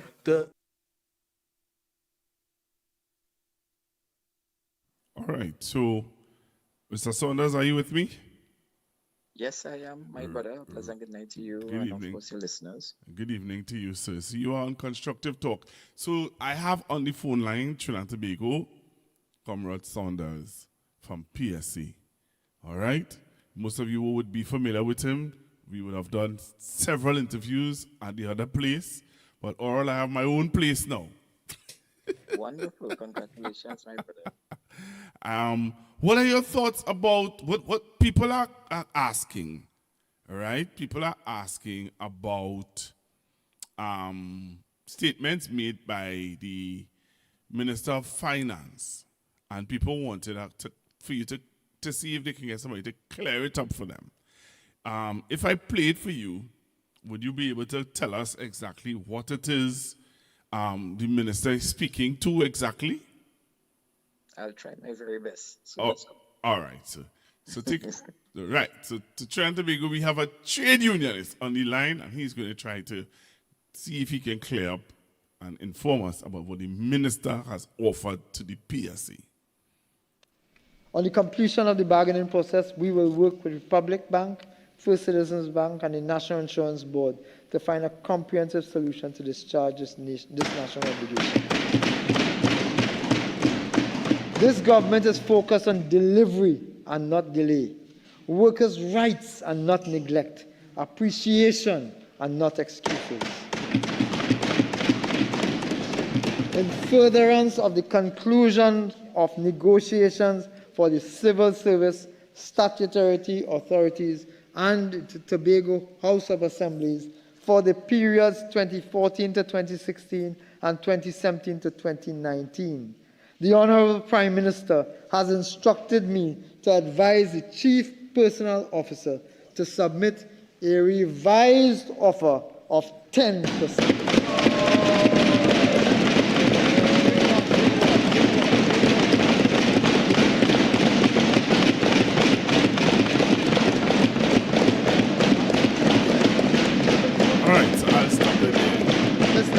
I know that we're really good on semantics they know and who win and who will win and whatever. Don't laugh at me now. I just don't want to hear the drama anymore. Tell us, Mr. Saunders, Comrade Saunders, what is the minister speaking about? Well, first and foremost, the minister is dealing with two outstanding periods that were under consideration from the previous government, and those periods were tied up in the court, in the industrial court. Those two periods, namely 2014 to 2016 and 2017 to 2019, both periods are 3-year periods, and that was the original period of negotiations. They normally last for a period of 3 years. So I know persons are saying, as soon as 2025. So what happened is that the previous administration would have offered 4%, as everyone is very much familiar with. They broke it down to the following: 0% for 2014, 0% for 2015, 2% for 2016, 0% for 2017, 0% for 2018, and 2% for 2019. In other words, they made an offer of 4% to cover the 6-year period, which were two collective periods. The PSA rejected that offer, and the PSA actually, to their credit, unlike many of the other unions who would have accepted the 4% offer at that time, they took the matter to the High Court, and they actually won the matter that stated that you cannot offer a union two periods at the same time, simultaneously. In other words, instead of you doing 2014 and 2016 and 2017 to 2019, you must deal with the 2014 to 2016 period first. And when you completed that, an offer would be made, and then you could go to these negotiations for the new collective period. That is what the court matter engulfed and contained. What the minister is saying, and I also heard to the to at least to some person's benefit, the president of the PSA, Miss Thomas, what Miss Thomas indicated a few weeks ago is that she was now focusing on the exact period that the former administration offered 4%. She was looking at the same period, which is two periods, where the 10% is. So I saw the PSA celebrating because, as far as they are concerned, they would have been successful in breaking the mold of the 4% for that 2-3-year period. And this government is going to revise, after getting the instruction of the Prime Minister. Mr. Tanko, the Finance Minister, is now going to instruct the Chief Personal Officer. That is what the term CPO means. The Chief Personal Officer is the person who represents the government in negotiating with all the unions in Trinidad and Tobago that engage with the public service, whether it is teachers, whether it is PSA, whether it is whoever. That is the person who is responsible. So that persons on the PSA are claiming this success because instead of the 4% that was being offered to them, they believe they are now going to get a 10%, as stated by the Honorable Minister of Finance. What say you about this? Well, it is important that we have a commitment, at least stated in the budget presentation by the Minister of Finance. And I mean, at the end of the day, 10 is more than 4. But there is a school of thought that some people believe it is going to be bonds. And I mean, that is speculation. It is a possibility. It is a possibility that you could get cash, or it could be deferred. So what we need to find out now is how soon will the PSA be engaging with the CPO to see how they are going to break down this 10%. Now, it doesn't mean that you would get 0 for 2014. This could take any form, but understanding that usually governments try to taper down the early percentages so that your back pay comes down smaller than you would like. In other words, they may offer 4%, or they may, 0%, or they may offer 1% for 2014, 2015, thereabout. But at the end of the day, the two periods, based on what the minister said, is going to amount to 10%. And as far as public officers are concerned, who I know for a fact are indeed suffering under serious austerity, they would have absorbed serious austerity measures over the years, and they continue to sacrifice, especially us in the health sector and others. Persons are happy and cautiously optimistic. They would like to now know how it is going to be broken down. That is what persons' interest, how long it is going to take to reach to that final destination. If it is indeed 10%, they will settle on, or if it is not, whatever percentage they settle on, how soon will it be able to be implemented? Because there's another way they could do it. They could also give you the new salary based on whatever percentage they agree upon while they work out the logistics of each person painstakingly how their arrears is going to be, calculated, because that is a very, very complex thing that will take time to do for each person individually. Well, I hope you're answering some of the callers' questions, because callers were calling in and they were asking, I don't know if you could stay on the line and take some calls and address some of the callers' questions. But for those of you who are listening and you want to talk to Mr. Saunders, you can do so now. The number to call is 4.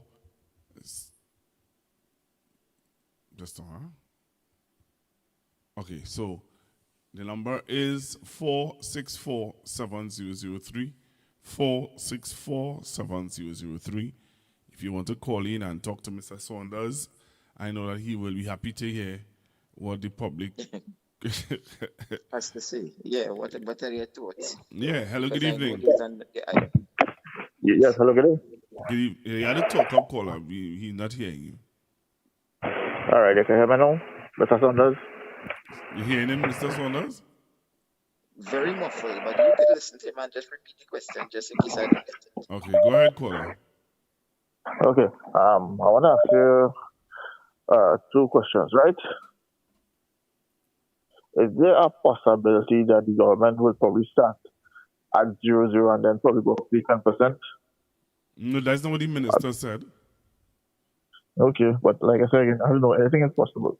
No, anything is possible. Mr. Saunders, you heard what he asked?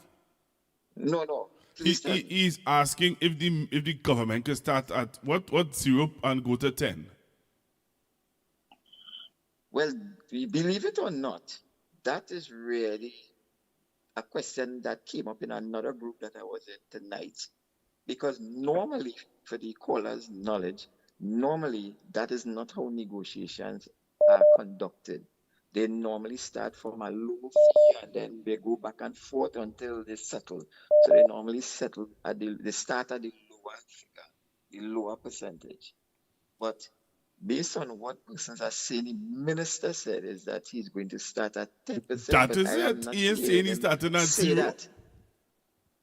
He said he started at 10. He said the Prime Minister told him to instruct the CPO to start at 10. Well, I am wondering if the intent, sometimes you say something, but you know what you're thinking, but that is not what you said, or that is not what you meant. Okay. And as I said, normally, I'm not saying it is impossible, but I have never in all the years, and I'm talking about over 30 years of being around the trade union, have I ever seen negotiations start at a high figure. Because when it comes to the figures, remember, every percentage point you move, let's say, for example, we were given 8%. And if it is you move from 8% to 9%, the question is, how do you break it down? Because every time the percentage point moves, you're talking about millions of dollars in arrears and millions of dollars to pay public officers. And the question is sustainability. Right. How could it be sustained? Right. So let me ask you this now. Okay. We have a caller. Let me take the caller and then I'll ask you the question. Hello, good evening. Sure. Good evening, Comrade Saunders. Good evening, comrade. How are Comrade you? Pleasant Saunders, good night. I'm hearing you much clearly. yeah, Comrade Saunders, you recall with the 5% under the former President Duke, when you all accepted the 5%, and subsequent to that, other public sector associations, namely in the protective services, got the 9%. And then you all went back and get the 4%, right? That would have taken place. I'm wondering if in such a situation, if your members get the 10% for the 2 periods, would that same thing apply to the associations and unions who accepted the 4%? Would they be entitled to that 6% shortfall? And is it that your members are assuming that for the 2 periods identified by the minister, it would be 10% and it would not be a breakdown as with the 4%, that could be 005 and 005, or it could be 212, 212. I am wondering if that is a consideration for your fellow PSA members, and if that is the offer, if that would be rejected rather than a blanket 10% across the board. Thanks for the opportunity to engage. Well, let me say this caller is really on top of he's on the ball. This caller is on the ball. Caller, let me just clarify, however, that analogy that you made into 35% with the PSA where Watson Duke would have signed. The only reason we were able to go back to the CPO to get the 4% difference was the fact that the NUGFW, our comrades in the daily paid union, got the 9%. Now, what happened is that a PSA executive from since the 1980s or thereabouts, they had signed something called a relativity agreement, which means to say that if we are, as monthly paid workers, in charge and supervise daily paid workers, then they who we supervise, who are the daily paid workers, cannot make more money than who is supervising them. So hence the reason we were able to go back to the CPO to get that difference of the 4%. But even when you did the calculations, many persons who would have retired would have lost. They would have still not gotten the full 9%. Now, going forward, I just want to clarify, I'm not speaking on behalf of the PSA. Ms. Thomas is the president. She is the person authorized to speak on behalf of the PSA. I could only speak about the PSA from a historical point of view, as in once I was there, what would normally happen, and the negotiation processes that we would have had in the past.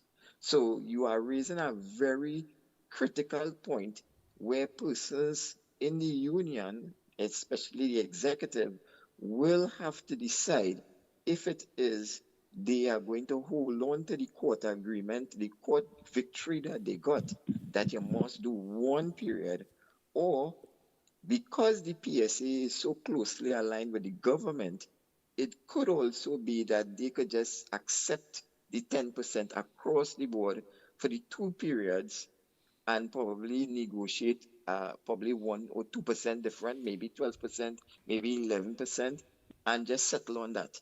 But the question will be, how do you break down whatever the figure is, whether it is 10, whether it's 20, whether it's 30%, how do you break it down? Because the government could actually say, or the CPO could, and the union could actually agree to 0.000010. So you just get the 10% for the 2019 year, and the 2014 to 2018 period, it could be zeros. They could agree to that too. But the question is, did the PSA get 10%? And the answer will be yes. But the question will then be asked, did we benefit to the best, or did we negotiate to the best if we got zeros before and just got a 10% in the final year? Because the figures that you get before the final year will determine your back pay, how big your back pay will get. And of course, the consolidation of COLA which is what was promised to us as well by the current administration of the PSC. I'm hoping that they are indeed successful. I believe that because the PSC and the government has such a close tie right now, we are witnessing. If it is they are unable to successfully get down consolidation of COLA, in addition to whatever the percentage of 10% or whatever, whether it is 11 or 12% final salary increase, that COLA is going to make a world of difference to the back pay of public officers, as opposed to if we do not get it.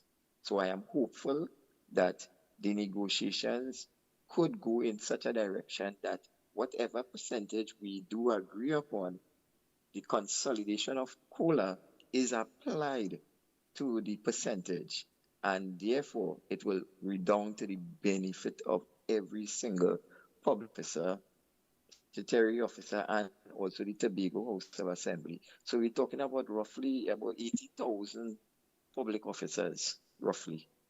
Wow. We have a call on the line. Hello, good evening. Hi, good evening, Dr. Google and Mr. Saunders. Good evening, I just want to find out something. When you started the clip, right, the minister was saying something about Republic Bank, First Citizen Bank, and the NIB. Did they state how they're going to pay this thing? If they're going to go, what they're doing, they're going into these banks and take money. I'm trying to figure out what they meant by that. That is a very good question too, because some persons are interpreting that statement Thank you. as I'll listen up going to here. get bonds. All right. Sure, sure. But yeah, I want to commend the sister because it is a good question. Some persons, there's a school of thought that is saying that could mean bonds, but then there's another school of thought that is saying that the government owns significant shares in all those companies that you would have just spoken about, their Republic Bank, First Citizens Bank. And if it is that they are looking to their banks, more than one, to finance the back pay, that is a possibility too.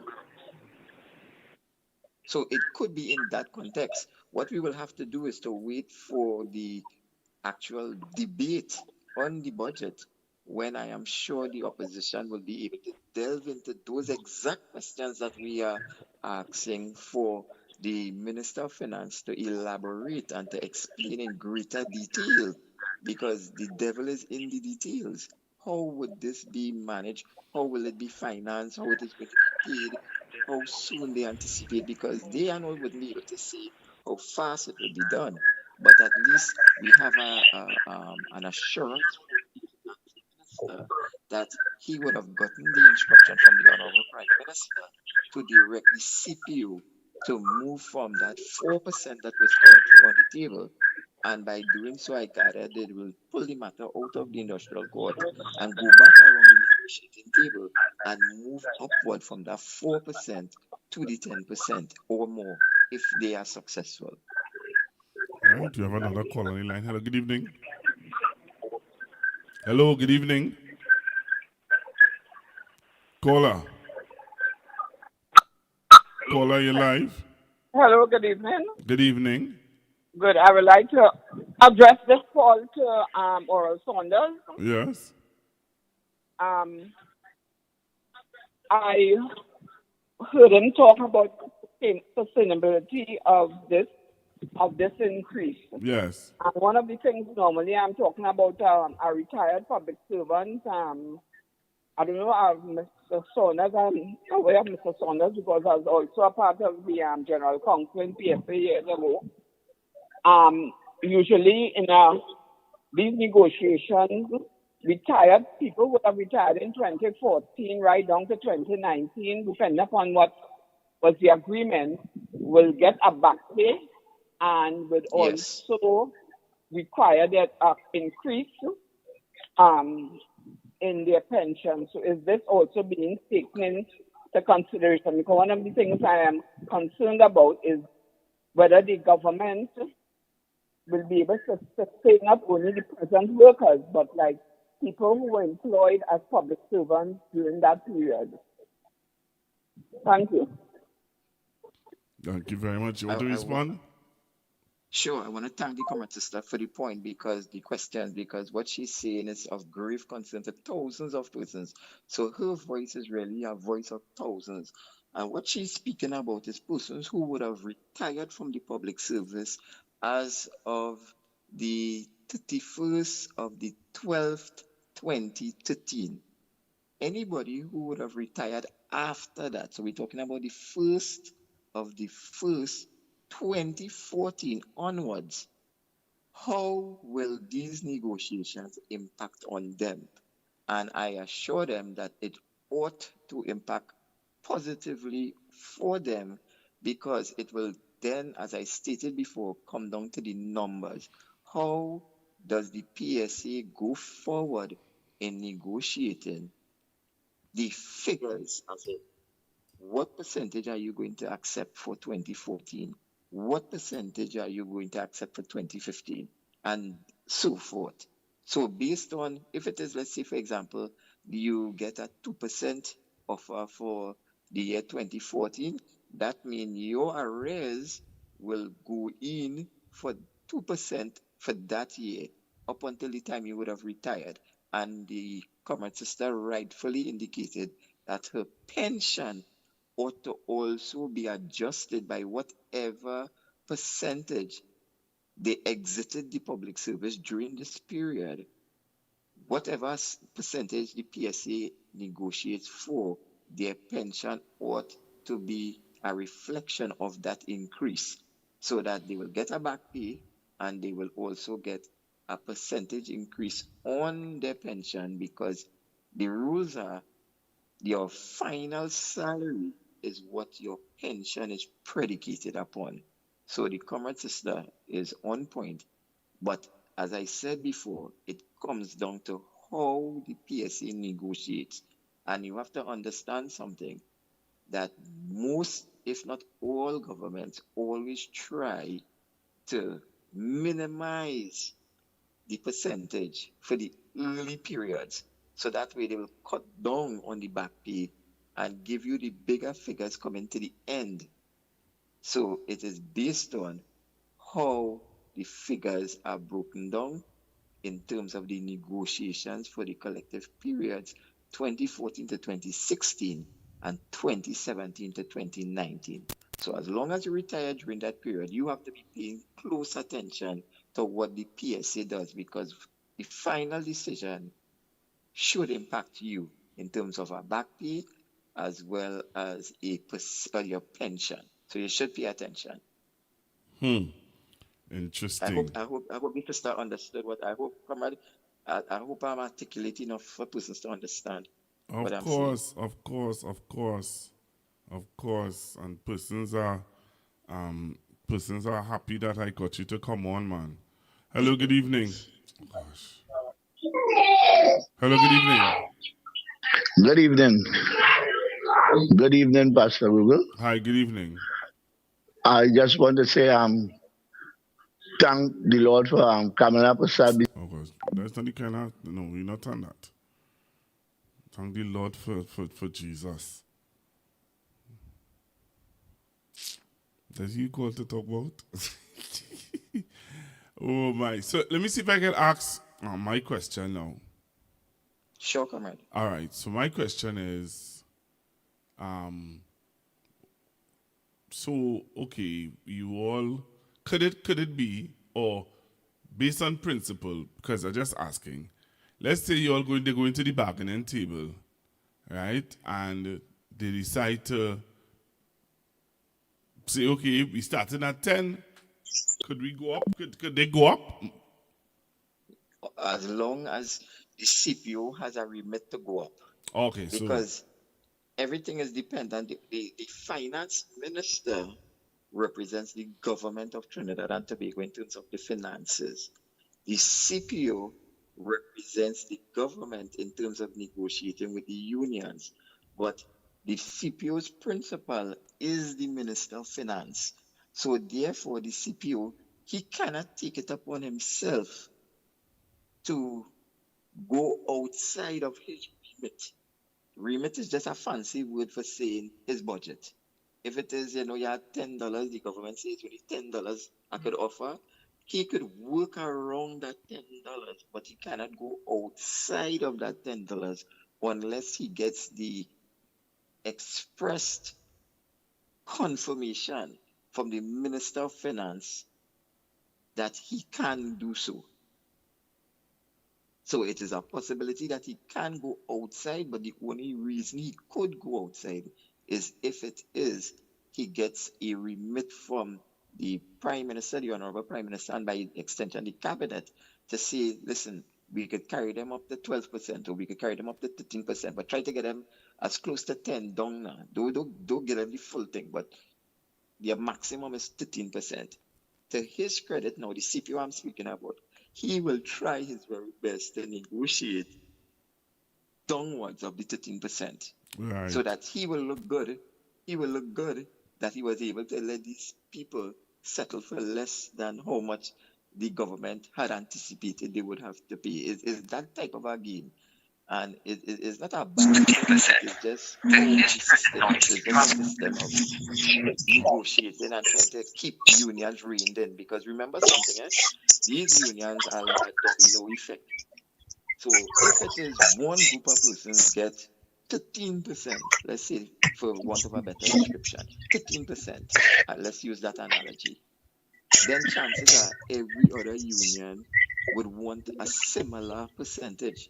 So you want the biggest union, which is the PSC, to try not to get the maximum. So are you saying? So then, are you saying then that if the bar is 10%, other unions cannot get less than 10? Yes, they can. They can get less than 10 because it is based on their negotiating skills with the CPO. As I said,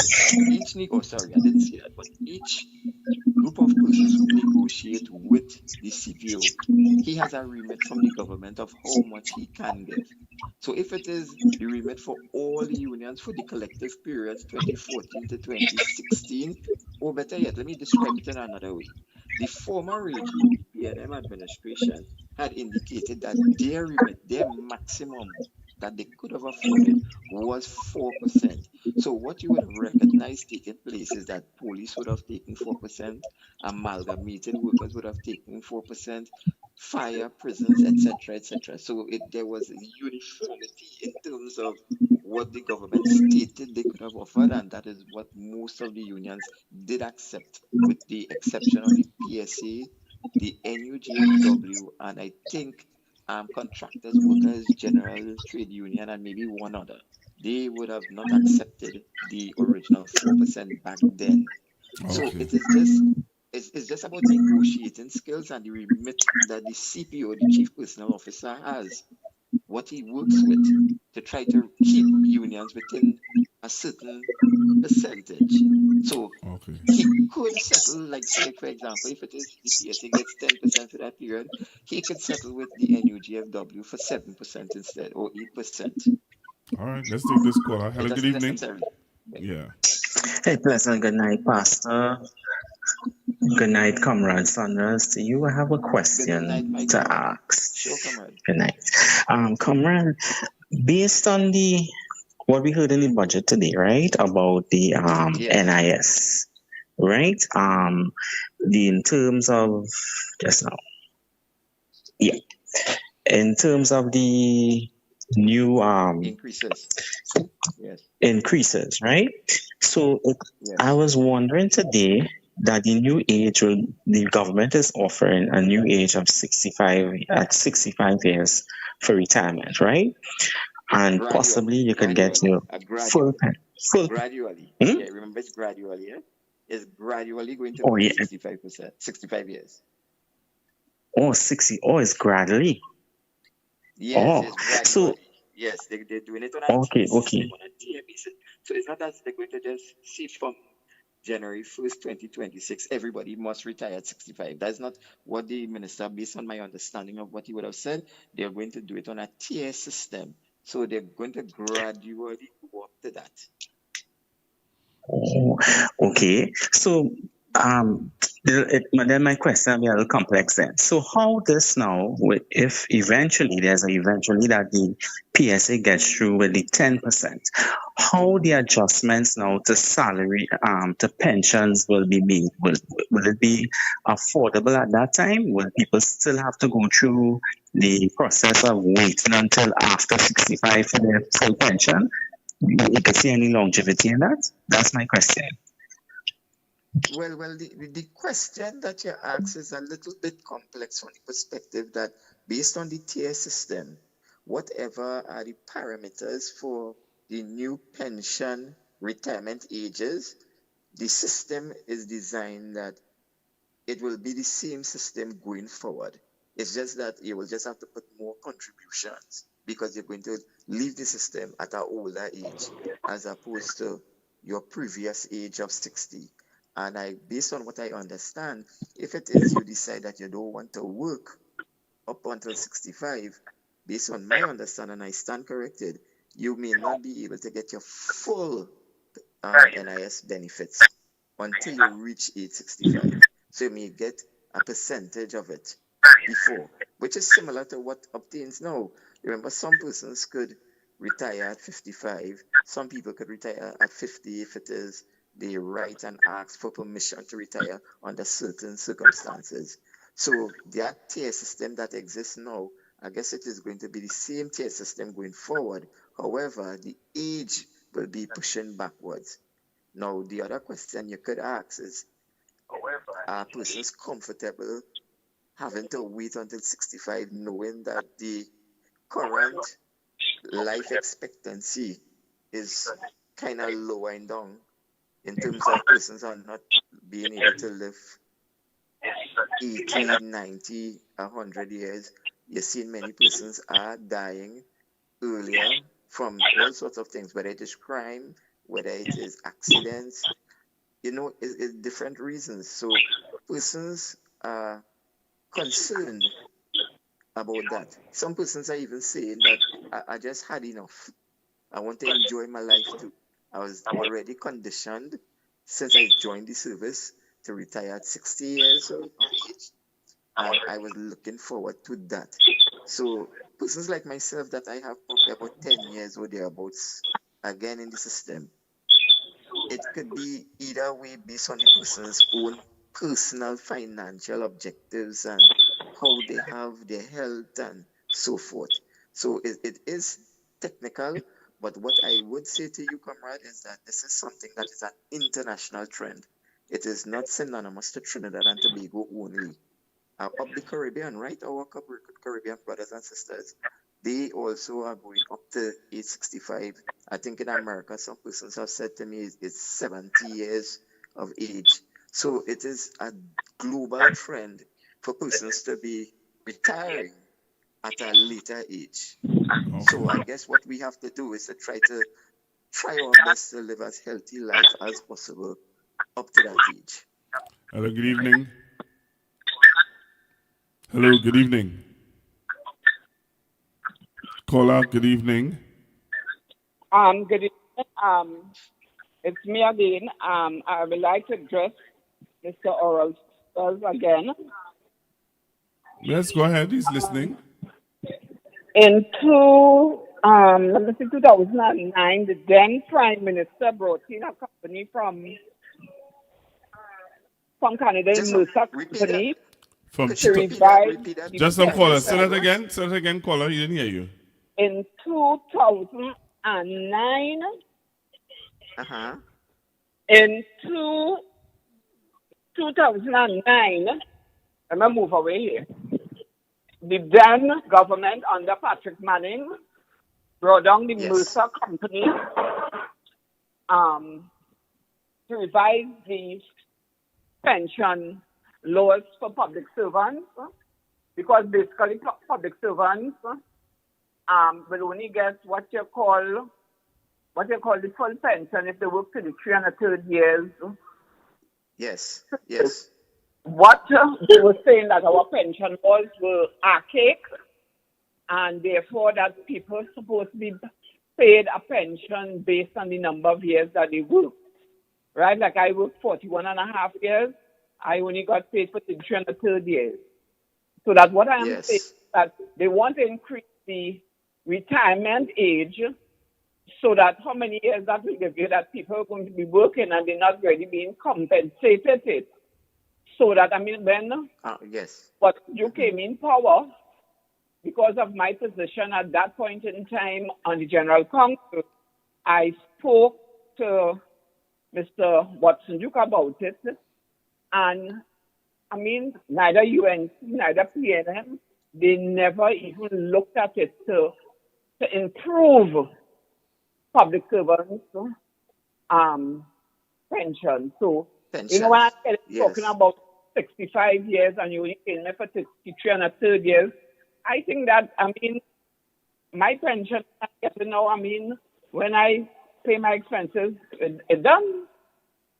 So that, you know, these are something so that, to me, the government should be looking at, if you're talking about, you're looking interested, and even the president of the PSA could do that research on that and see how they could, you know, not only looking at a pay increase, but they're looking for the benefits for public servants. Yes, I follow you very much, my sister. And, yeah, you might have given him, I don't know if you remember the name, Mr. Saunders. Let me try me. Let me see. The name is Anne-Marie Jordan Dong. Yes, of course, come on, sister. Of course. I remember you very well. Vividly. Yes. You were in the days, yes, I remember those days. And what you're asking is something, as I said, what you are saying is you are like a microcosm of the retirees of the public service. I'm sure many of them, if not all of them, agree with what you are saying 100%. So the issue that you would have risen is a good position. But maybe the retirees should try their best to meet with the president of the PSA, because I know years ago when I had come into the PSA, there was a retiree section that used to meet at the PSA's head office, and occasionally they would meet with the president. Then it was President JBP at the time, and you know, they would have been able to have their input, especially when it came around to negotiations. But that point you're raising, that although you with us going up to 65, you would be making much more contributions. What the Honorable Minister of Finance stated in his budget presentation is that they would have done a report, and the report indicated that the system was going to crash. It could not sustain at the levels of payment. In terms of output, they were spending more than they would have been earning. So therefore, if it is something drastically was not done, it would reach that point that you would be anticipating to get your payment when you reach whatever retirement age it is, and you simply cannot get your money. Now, my argument, my sister, and I don't know if you will accept it, Pastor Google, I don't know if you will accept it. My argument is a bit different from what the government would have presented. I am humbly putting forward that the working class continues to pay the way for everyone in the society, basically, when you really look at it. Because there are several persons who are indeed employed. We all know who they are. We know they have their private practice in certain instances. We know some people, they are vendors and they make a certain amount of money, but they are not contributing. And to me, what would have been a bold and much braver step would have been to widen the tax net and bring in those persons and let them know that they have to also shoulder their fiduciary responsibility for the society. The same way how that comrade sister Downs, who was in the public service, the same way how I and my wife, who are in the public service, we pay our taxes on a monthly basis, even before we get our salaries. If everyone could shoulder their level of responsibility, no matter how small. I'm not saying you're going to tax them 25%, but I'm simply saying that every person who is making money, and no say that there are many very But I can understand Big Bird, Kadisha. that is a fact. But if it is a fact, then this is something we need to comprehensively look at some point in time, widening the tax net so that all persons who are indeed workers will make a contribution as opposed to a certain catchment of the society always having to pay the burden for everybody else. Right, I think we have a final caller for this evening. Hello, good evening. On this segment. Hello, good Hello. evening. Hi. Yeah. Good afternoon, Pastor Google. Good evening, Are you sir. hearing me? Loud and clear. Okay. I wanted to ask a question just for further clarification. Okay. The Prime Minister indicated that the CPO, right, should begin negotiations with the PSA at 10%. To keep it simple, assuming 10% is the maximum, just to keep it simple, but I know it could be more or it could be less, but let's keep it simple at 10%. Does it mean they will get 10% or they are projecting 10% from 2014 to 2016? Or is it 2014 to 2019? That's my question. Well, comrade, you're asking a very good question. But as I said, based on what was said by the Honorable Minister at his budget presentation, in addition to the President of the PSA, Ms. Thomas, they are both saying it is whatever is negotiated, it is for the two collective periods, 2014 to 2016 and 17 to 19. So that is what they are saying to the national community. Whatever is negotiated upon at this present time, it is for those two periods, as opposed to what we would have believed it would have been for one period. Right, but Conrad, what the Prime Minister said is to begin the negotiation at 10%. We do not know if it's for one period or two periods. I think the minister said it. Let's play what the minister said. Yeah, he said it. Let's listen to the minister. On the completion of the bargaining process, we will work with Republic Bank, First Citizens Bank, and the National Insurance Board to find a comprehensive solution to discharge this national obligation. This government is focused on delivery and not delay, workers' rights and not neglect, appreciation and not excuses. In furtherance of the conclusion of negotiations for the civil service, statutory authorities, and the Tobago House of Assemblies for the periods 2014 to 2016 and 2017 to 2019. The Honorable Prime Minister has instructed me to advise the Chief Personnel Officer to submit a revised offer of 10%.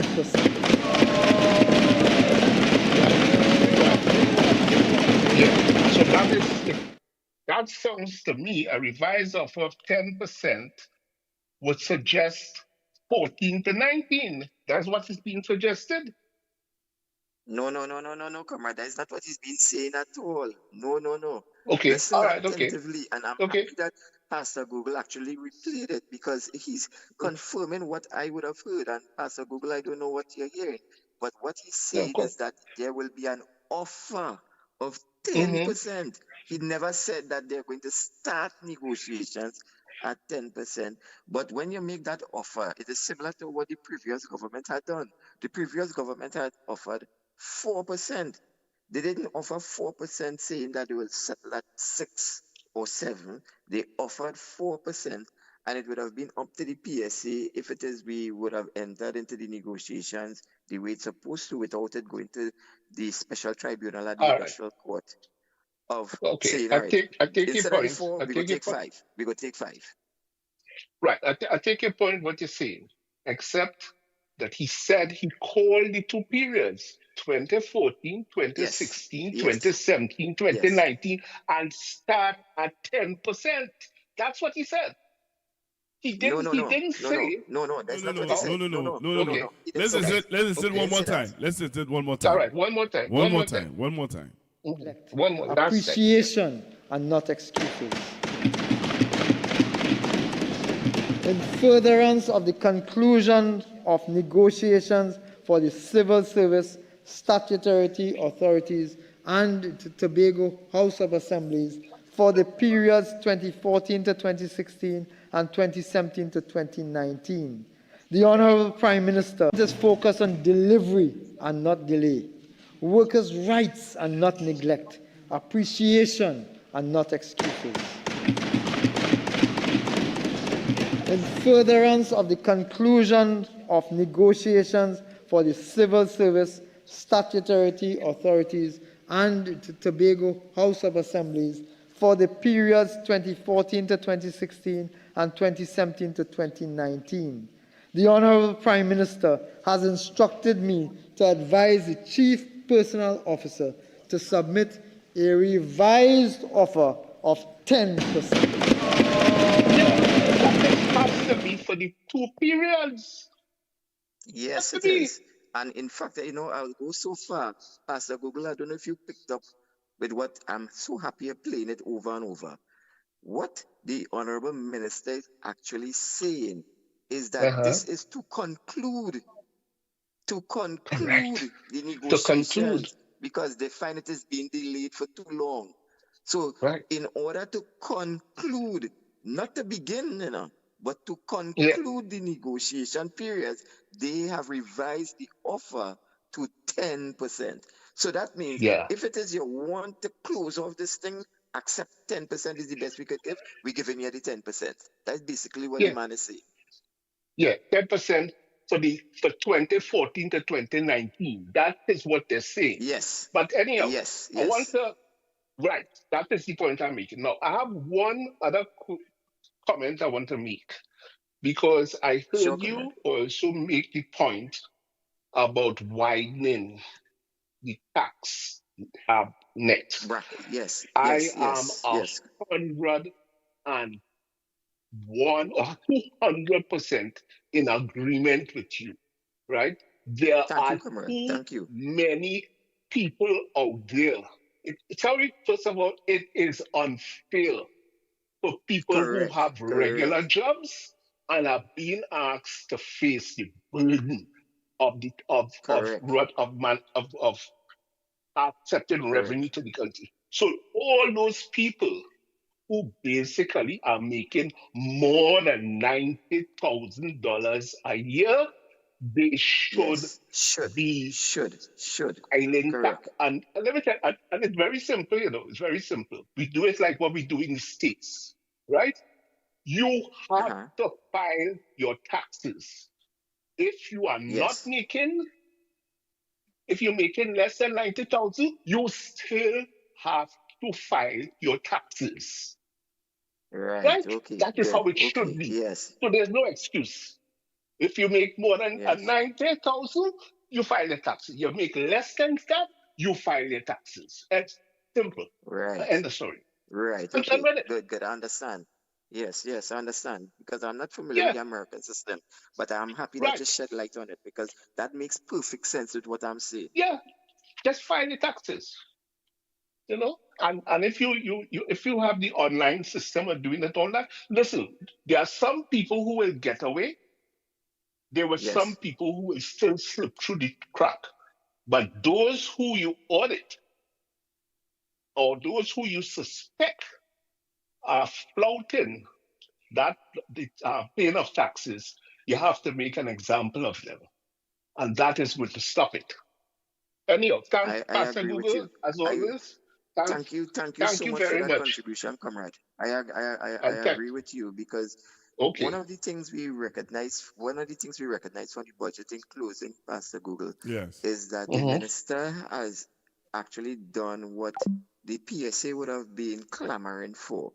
Now, this is a long historical fight from since the days of the Honorable Patrick Manning, where they would have brought in the Trinidad and Tobago Revenue Authority because they recognized that there were too many persons falling through the cracks, so to speak, the proverbial cracks. and not paying their taxes. Persons who would have converted their properties from residential to commercial, making millions of dollars, and they are still filing taxes as though they had a normal house, like you and I just living in a normal house. So they came up with this TTRA, which was a statutory authority to a special purposes company that would have been developed to go after people who do things like that. I was totally against that because I knew that when it comes to tax collection, fundamentally, I believe that should be something that the state does, public officers, because public officers have to sign an oath. They have to take an oath of office. And when you take an oath of office, you know you could be jailed should you do certain things. And therefore, I am seeing him make it the improvements to the Customs and Excise and Board of Inland Revenue Department ministries to make an attempt to make them more efficient, beef up the equipment, beef up the staffing, all these sort of things collectively could do what the comrade who just called, your last caller, said. But it will still come back down to what the comrade indicated. We have to come up with a system that persons throughout Trinidad and Tobago, once it is you are gainfully employed, even if it is you're not gainfully employed, you must file taxes. Because if it is you lie on those tax returns, you can be jailed. And you put in the penalties for persons so that if somebody is making, like say you open up a little parlor or you open up a little food business and you're selling, you know you have to file your taxes, even though you may not be at the taxable levels that the government would implement. But the fact is that you must be on the system so that there is a record to show how much money you are making. And therefore, persons like yourself and myself, who are public officers or who are just workers, who pay our health surcharge, who pay our NIS contributions, who pay our PAYE, we wouldn't be the only ones who have to carry that burden. And that's the only thing I am hoping one government one day would be brave and bold enough to do. So that will take away the need to always increase NIS payments for us and to extend the years. Because eventually we will be back to the same point now. And it will have to raise the retirement age if it is serious changes are not made. So that is just what I would want to, put out there for persons to consider. You don't have to agree with me, but that is basically what I'm saying. All right. Thank you very much for taking my call and being a part of Constructive Talk. I hope that we can keep this communication open so that you can share as we continue seeing what's happening, how this will pan out. Yes. Well, Pastor Google, I would like to, expressly thank you and your team for facilitating me to speak to the national community. Is always an honor and a privilege. Is something that I do not take lightly. Is something that I hold in the highest esteem to be able to speak to the national community. I trust that the information that we would have been able to share with each other would have been, sent out and absorbed in the positivity in which we try to create on your platform. So congratulations to you once again on launching out on your own platform. I wish you Godspeed and the best of health. And to all your listeners who are listening in, we are living in challenging times, and we just have to continue to pray and find ways to navigate these tough times. So thank you again, once again, for the opportunity on behalf of my family and myself, my brother. You're most welcome, man. So we will chat oral. Yes. Yeah, man. Yes, my brother. Okay, have a good night. Same to you. Standard & Poor's Global Ratings has shifted Trinidad and Tobago's economic outlook from stable to negative, though it left the credit rating unchanged at BBB negative. The agency cited falling oil and gas output, weak public finances, and rising debt as major risks. Energy accounts for almost 80% of exports and over a quarter of government revenue. S&P projects growth of only 1% in 2025 and 2026 and flagged a US $1 billion bond repayment in 2026 as a key pressure point. The move follows S&P's annual review meetings with Finance Minister Devendranath Tanku, central bank officials and senior policymakers in late July.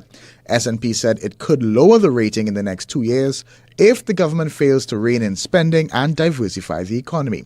It pointed to the Heritage and Stabilization Fund as a cushion, while strong energy exports should keep the external accounts in surplus. 4 months of import cover. This hasn't been, import cover hasn't recorded this been this low for decades.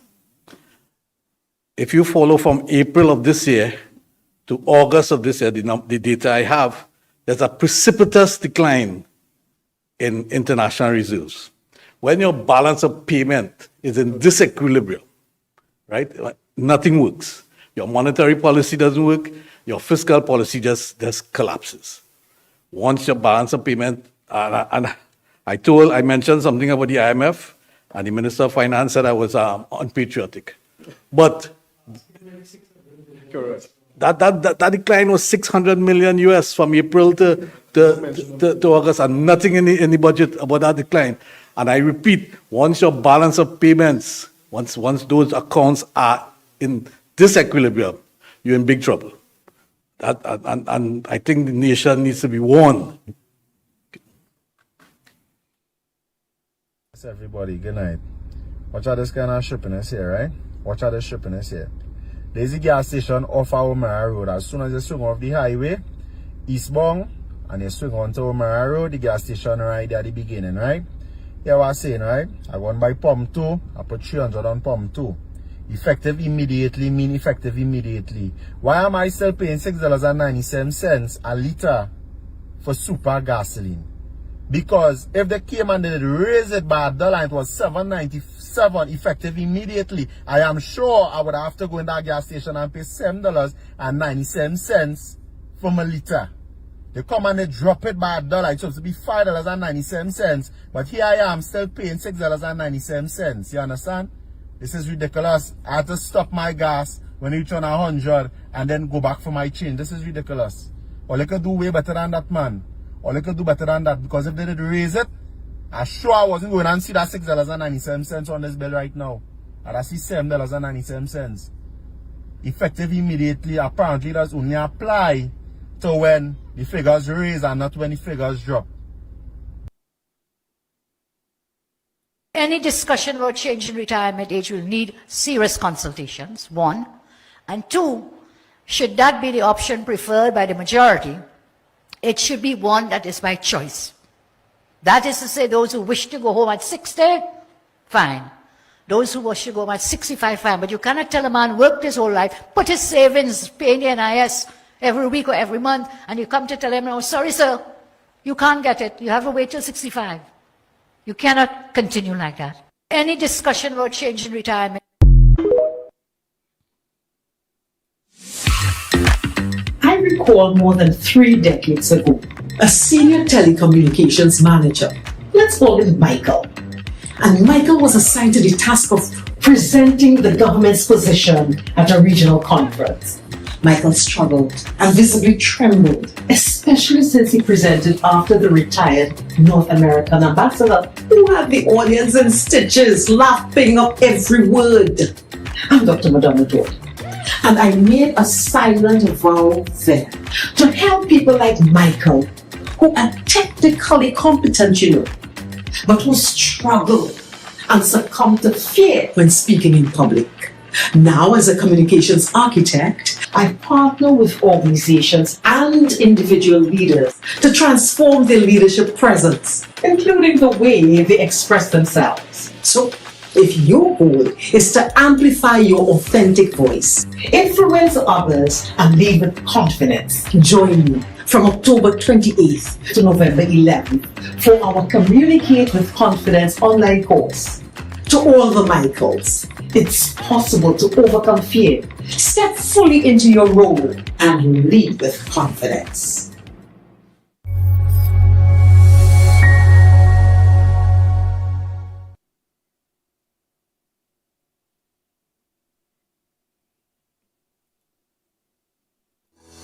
During our 3 weeks course, I gained a lot of knowledge and insight on how to communicate with confidence using the different techniques and skills taught. Another thing that resonated for me is the fact that the same way singers prepare their voice, increase their lung capacity by eating healthy, doing the necessary breathing exercises, is the same way someone who is going to present should also prepare their voice.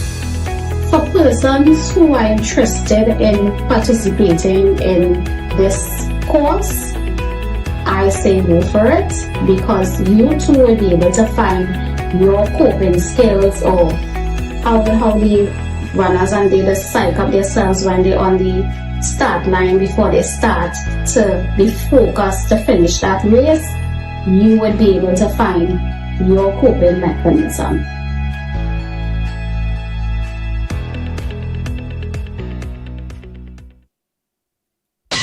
Eyes Promotion presents We Outside Tobago Carnival 3, October 24th to 27th, an all-inclusive package, inclusive of breakfast, lunch, and accommodations. Smith Drive, Lowlands, Tobago, opposite Gulf City Mall. Limited spots. Book yours now. Call 713-4029. Accommodation options: 1 bedroom with a kitchenette, 2 beds, up to 4 people, or 2 bedrooms self-contained, 6 people max, queen size, plus single beds. Check-in time 2:30 p.m. Check out 11 a.m. Limited spots available. Prices with breakfast and lunch: $2,000 per person. Breakfast only $1,700 per person. Half payment due by July 31st. Pay off by September 30th. Non-refundable. Payment plans available. For more info and to book your spots, call 713-4029. We Outside Tobago Carnival 3 from October 24th to 27th. All courtesy Brown Eyes Promotion. We do not own the copyrights for the song playing in the background.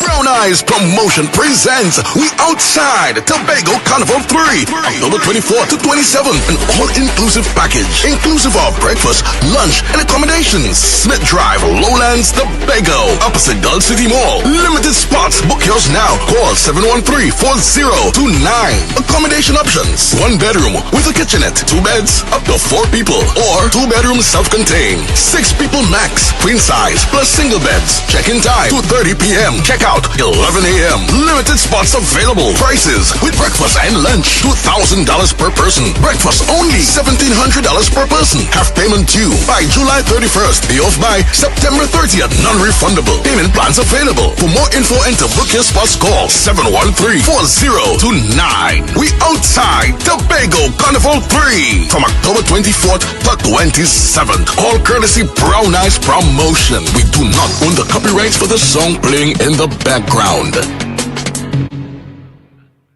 You give your hand to me and let me say hello, and nothing more can speak.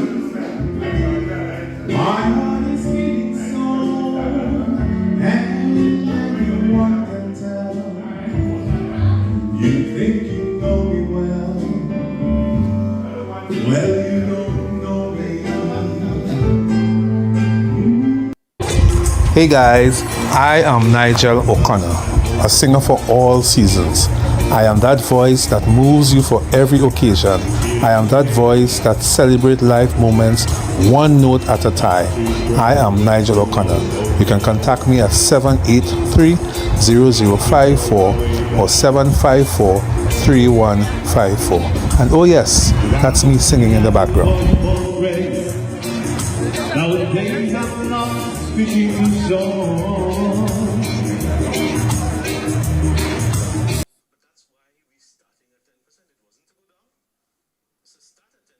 Trinidad. It's back for 2 nights only. The explosive hit comedy stage play by Alan Charles. Why Didn't I Get Married? It's not good for a man to be alone. But what about the black woman? Is the church guilty of keeping women single? Or is there really a man shortage? Come laugh, cry, and think at a show that's more than a play. It's a conversation, not for the easily offended. Saturday, 1st November, 7 p.m. at USC Auditorium, Maracas, St. Joseph. Sunday, 9th November, 6 p.m. at SAPA San Fernando. Tickets for the USC campus, $200 in advance, $225 at the door. Tickets for SAPA, $225 in advance, and $250 at the door. Get them at USC campus, A&A Pharmacy Board of Spain, Maranatha Bookshop San Fernando, Living Legacy Pharmacy Arima, or online at theticketsellers.co.uk. Why didn't I get married? Don't miss the comedy that everyone will be talking about. Brought to you by the University of the Southern Caribbean and Focus Arts Promotions.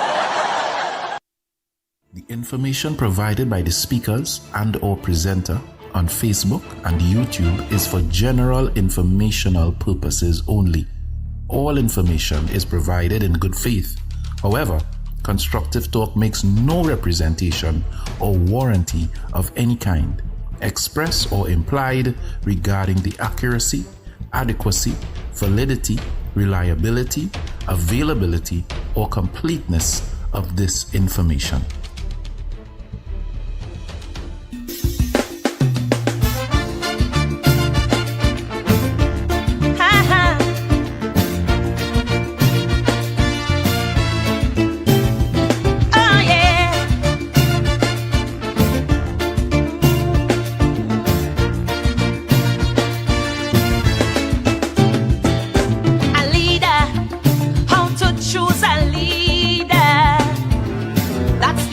Relevant question today.